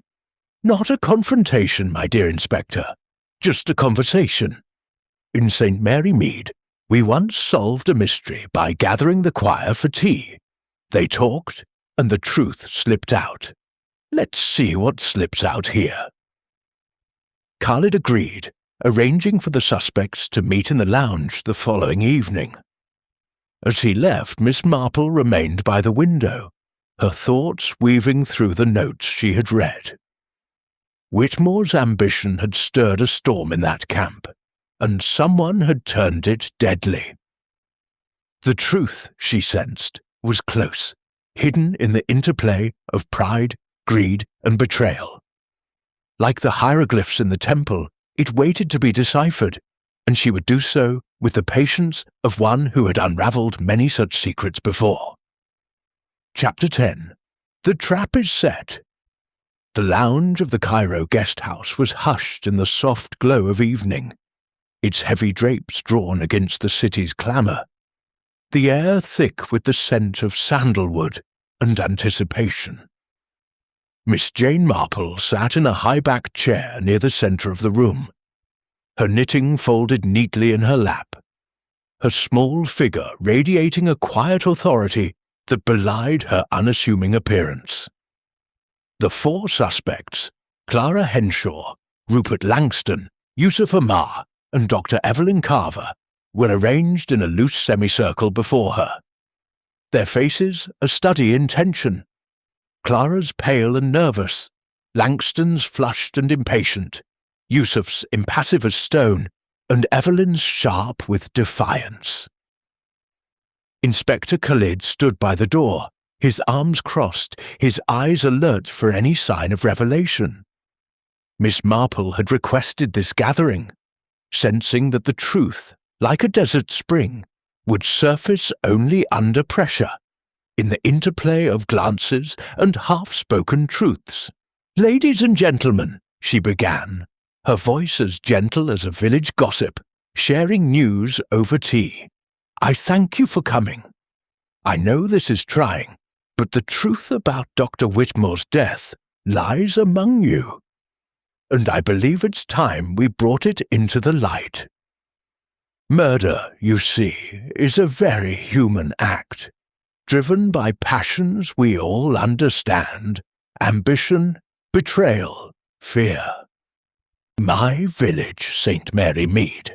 I've seen such passions unravel in the simplest places. Here, in this desert camp, they are no different." Langston shifted, his chair creaking under his bulk. "This is nonsense," he muttered, his voice loud in the quiet room. "I've told you everything. Get on with it, Miss Marple." She smiled, undeterred, her eyes flicking to each face in turn. "Patience, Mr. Langston. The truth requires a little coaxing. Let's begin with Dr. Whitmore's discovery, a sealed chamber, a tomb that promised glory and riches. It stirred you all, didn't it? Clara, your devotion to Dr. Whitmore drove you to work tirelessly, late into the night, carrying his notes to his tent." Clara's hands twisted in her lap, her eyes wide. I was his assistant. It was my job." "Of course, my dear," Miss Marple said kindly, her tone softening the accusation. "But devotion can become a burden when it's unnoticed. Did you ever feel overlooked, perhaps resentful, when he dismissed your efforts?" Clara's cheeks flushed, her voice trembling. "No, I admired him. He was brilliant. I'd never hurt him." Miss Marple nodded, her gaze moving to Langston. "And you, Mr. Langston, invested a fortune in this dig. You wanted treasure, not just history, and Dr. Whitmore's secrecy frustrated you. You argued with him that night, didn't you? Demanding what your money had bought?" Langston's face reddened further, his fingers drumming on his knee. "I had a right to know. I paid for that camp, every shovel and tent, but I didn't kill him. I went back to my tent and slept." Miss Marple's eyes twinkled, though her smile remained serene. "So you said. And yet you have that amulet, a gift from Dr. Whitmore. You called it a trinket. His notes suggest it was more, a gesture to keep you placated. Were you content with such gestures, Mr. Langston?" Langston's jaw tightened, but he said nothing, his silence a confession of sorts. Miss Marple turned to Yusuf, his lean figure still as a statue in the flickering lantern light. "Mr. Amar, you guarded the camp, walked its edges in the dark. You saw Dr. Whitmore's lantern burning late, heard his argument with Dr. Carver. You spoke of the desert secrets, of sacred places disturbed. Did you feel, Doctor, Whitmore's work was a violation?" Yusuf's eyes met hers, dark and unyielding. The desert has its own laws. He did not respect them, but I did my job, nothing more.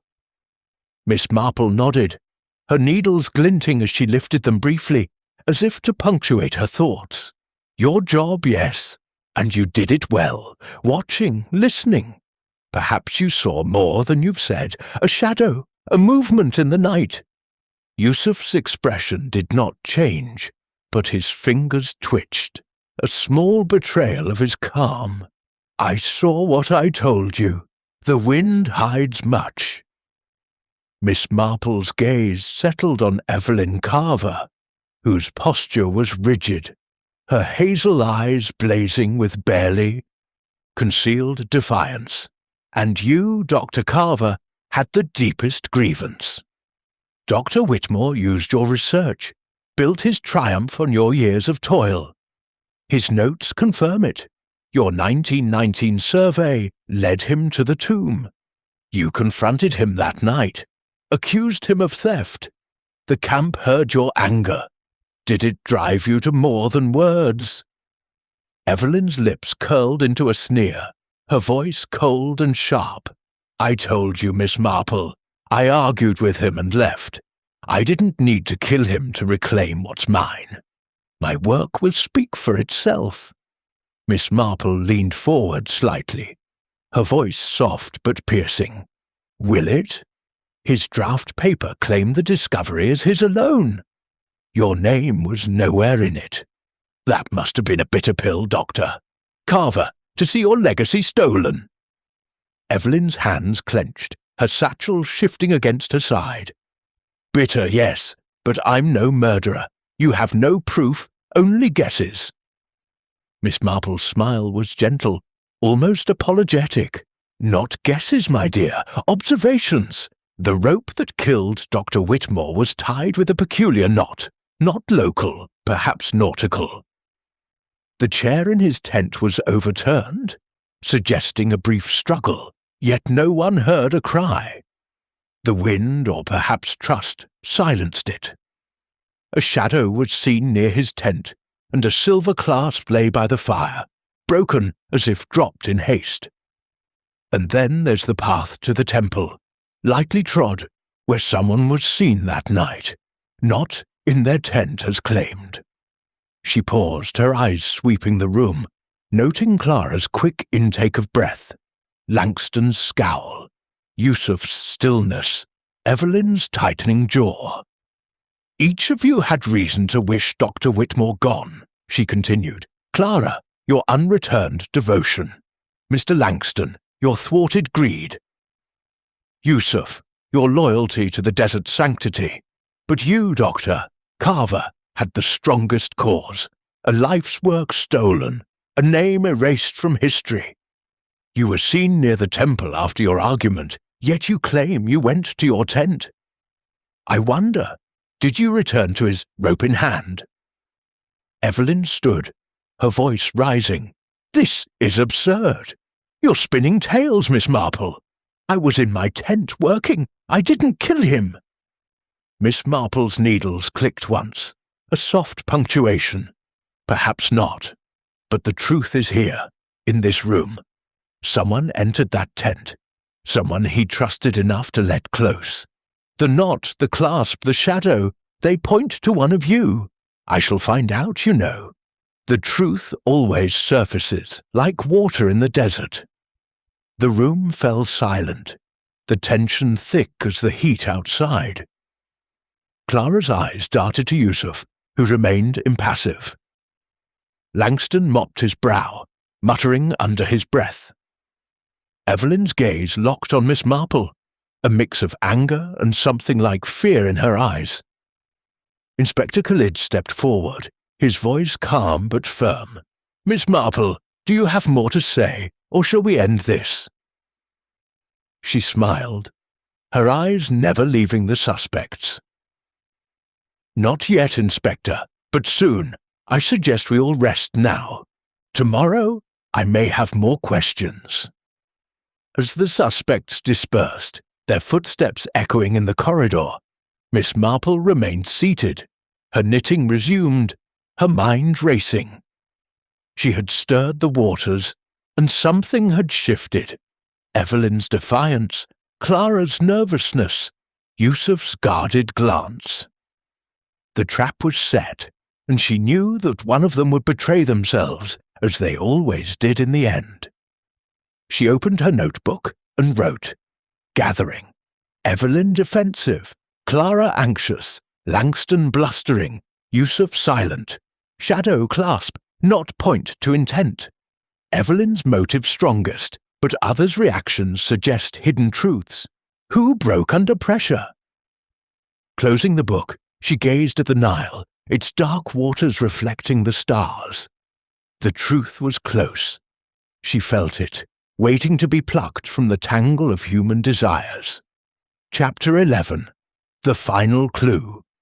The Cairo guest house was cloaked in the stillness of early evening, the air heavy with the scent of jasmine and the distant murmur of the Nile. Miss Jane Marple sat in her modest room, the pale glow of a single lamp casting soft shadows across the walls. Her knitting lay folded on the bedside table, its neat stitches a quiet testament to her methodical nature. But her hands were occupied with her notebook, its pages filled with the intricate web of observations she had woven since arriving in Egypt. The gathering in the lounge had stirred the suspects. Clara's trembling hands, Langston's bluster, Yusuf's impenetrable calm, Evelyn's fiery defiance, and Miss Marple knew the truth was teetering on the edge of revelation. One final clue, she sensed, would tip it into the light. She had Jing opened her notebook, reviewing her notes from the day. The shadow near Whitmore's tent, the silver clasp, the peculiar knot, the lightly trod path to the temple. Evelyn's motive burned brightest, her research stolen, her legacy threatened. Yet Clara's devotion, Langston's greed, and Yusuf's silent resentment lingered in her mind, each a thread in the tapestry of the crime. The knot, she thought, was key. Its nautical nature suggested a skill not common in the desert. And the clasp, that small, broken thing, whose was it? Her instincts pointed to Evelyn, but instincts alone were not enough. A soft knock interrupted her thoughts. Inspector Khalid entered, his face etched with the strain of the case. "Miss Marple," he said, closing the door, "I've done as you asked." "We searched Dr. Carver's belongings. You were right." He placed a folded sheet of paper on the table, its edges crisp despite the desert's wear. This was hidden in a false compartment of her satchel. It's a draft of a paper claiming the tomb's discovery as hers, dated before Whitmore's death. Miss Marple unfolded the document, her eyes scanning the bold title. The Tomb of the Forgotten Pharaoh, a discovery by Evelyn Carver. The text detailed the temple's history, the sealed chamber, and the survey that led to its location, Evelyn's survey, uncredited by Whitmore. "This is significant," she said softly. "It confirms her intent to reclaim the discovery. But does it prove murder?" Khalid hesitated. "There's more. Aisha came forward after the gathering. She says she made a mistake. She saw Evelyn near Whitmore's tent that night, not the temple. She was afraid to say so before, fearing trouble." Miss Marple's eyes gleamed, her mind slotting the piece into place. "Near the tent, that changes things. Aisha's fear suggests she trusts few, but her conscience prevailed. Did you find anything else in Dr. Carver's satchel?" Khalid shook his head. "No rope, no clasp, but that paper, it's damning. She had motive, opportunity, and now evidence of intent." Miss Marple nodded, her fingers tracing the notebook's edge. "Let's speak with her, Inspector, quietly, in the lounge. No need for a spectacle yet." They found Evelyn in the lounge, alone, her satchel at her feet, her face set in a mask of controlled anger. She stood as they entered, her eyes narrowing. "What now, Miss Marple?" "More accusations?" Miss Marple's smile was gentle, her voice soft. "Please, sit, Dr. Carver. We've found something troubling. A paper in your satchel, claiming the tomb's discovery as yours, dated before Dr. Whitmore's death." Evelyn's face paled, but her voice was steady. "That proves nothing. I wrote it to protect my work. He was stealing it, and I knew he'd never give me credit." Miss Marple nodded, her eyes never leaving Evelyn's. "I understand your anger, my dear. In St. Mary Mead, I once knew a woman who lost her family's heirloom to a deceitful cousin. It drove her to desperate acts. Your paper suggests you plan to take back what was yours. And Aisha, she says she saw you near Whitmore's tent that night, not the temple." Evelyn's composure cracked, her hands clenching. "Aisha's lying. I was at the temple sketching. I told you that." Miss Marple's voice remained calm, relentless. "The knot on the rope, Dr. Carver. It's nautical, unusual for the desert. Your father was a sailor, wasn't he? I saw it in your file. Such knots are learned young, perhaps." Evelyn's eyes widened, a flicker of panic breaking through. "You're grasping, Miss Marple. You have no proof, just a paper and a cook's mistake." Miss Marple leaned forward, her tone as kind as it was unyielding. "The clasp by the fire, silver, etched. It matches one described in your satchel's inventory. Did it break as you hurried from the tent, after you used the rope you knew so well?" Evelyn stood, her voice rising. "This is insane! I didn't kill him. Yes, I hated him. He stole my life's work. But I didn't need to kill him. I'd have exposed him in that paper." Miss Marple's eyes softened, but her words were firm. "You went to his tent, didn't you? Angry, betrayed. He let you in, unafraid that this rope was there from the camp's supplies. Your father's knot came naturally, a moment of rage, and it was done." Evelyn's face crumpled, her voice a raw whisper. "He deserved it. He took everything, my work, my name, my future. I went to talk, to demand credit. He laughed, said I'd never prove it. I don't know how it happened. The rope was in my hand, and then—" Khalid stepped forward, his voice gentle but firm. "Dr. Evelyn Carver, you're under arrest for the murder of Dr. Henry Whitmore." As Evelyn was led away, her shoulders slumped. Miss Marple sat back, her notebook closed. The truth had surfaced, as she knew it would, in the cracks of human pride and pain. She thought of Mrs. Langley from St. Mary Mead, whose quiet rage had led to a desperate act, and saw the same in Evelyn, a woman undone by betrayal. She wrote in her notebook, "Evelyn confessed, driven by theft of her work. Nautical knot, clasp, Aisha's sighting confirm guilt. Motive, stolen legacy, case closed." Closing the book, she gazed at the Nile, its dark waters carrying the weight of another solved mystery. Chapter 12. The Sands of Justice. The Cairo guest house was bathed in the soft light of dawn, the Nile outside shimmering like a ribbon of silver under the rising sun. Miss Jane Marple sat by her window, her knitting completed, the pale blue scarf folded neatly on the table beside her. Her small leather notebook lay closed, its pages now filled with the final threads of Dr. Henry Whitmore's murder. Evelyn Carver's confession, the nautical knot, the silver clasp, Aisha's crucial sighting. The case was solved, the truth laid bare like a stone uncovered by the desert wind. Yet Miss Marple felt no triumph. Only the quiet satisfaction of a puzzle pieced together, tempered by the sadness of human frailty exposed. Inspector Khalid joined her for breakfast in the guest house dining room. his face lighter than it had been in days, though his eyes still carried the weight of the case's aftermath. He set a tray of tea and pastry before her, his movements brisk but respectful. "Miss Marple," he said, settling into a chair, "you've done what I thought impossible." Dr. Carver's confession has closed the case.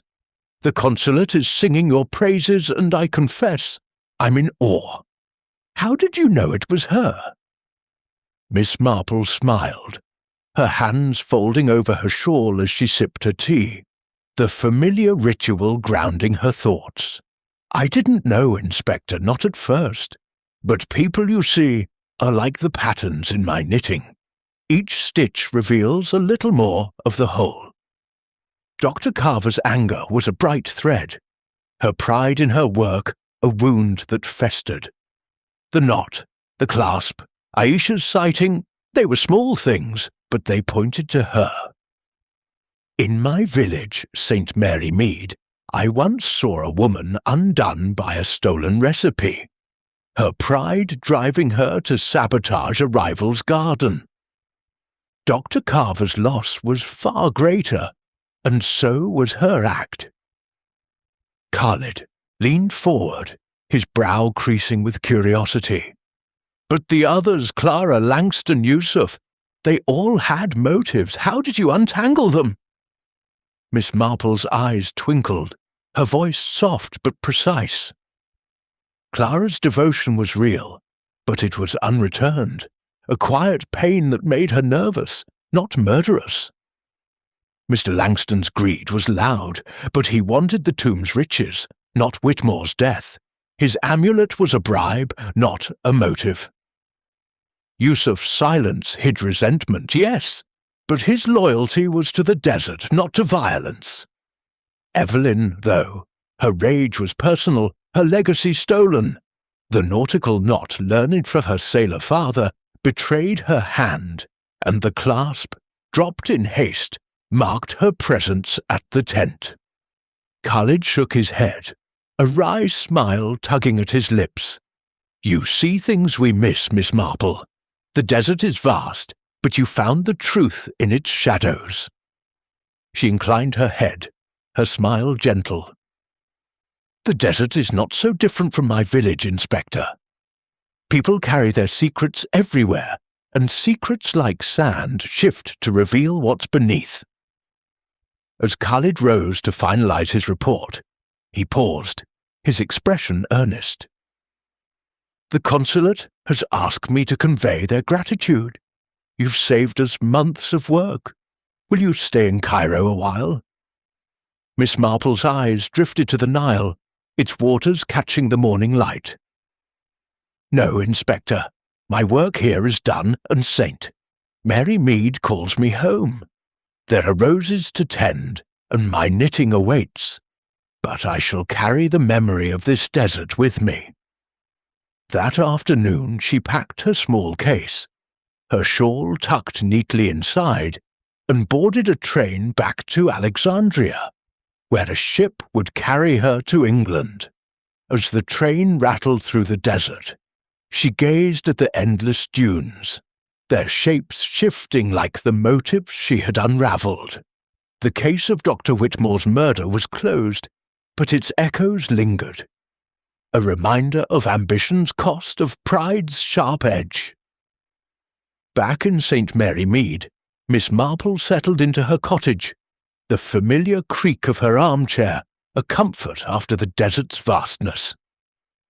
Her nephew Raymond visited soon after, eager for the tale. "Aunt Jane," he said, his eyes bright, "you've outdone yourself. A murder in the desert solved by a village spinster. Tell me everything." She smiled, her needles clicking as she began a new scarf, this one a soft green. "It's a simple story, Raymond, as all human stories are.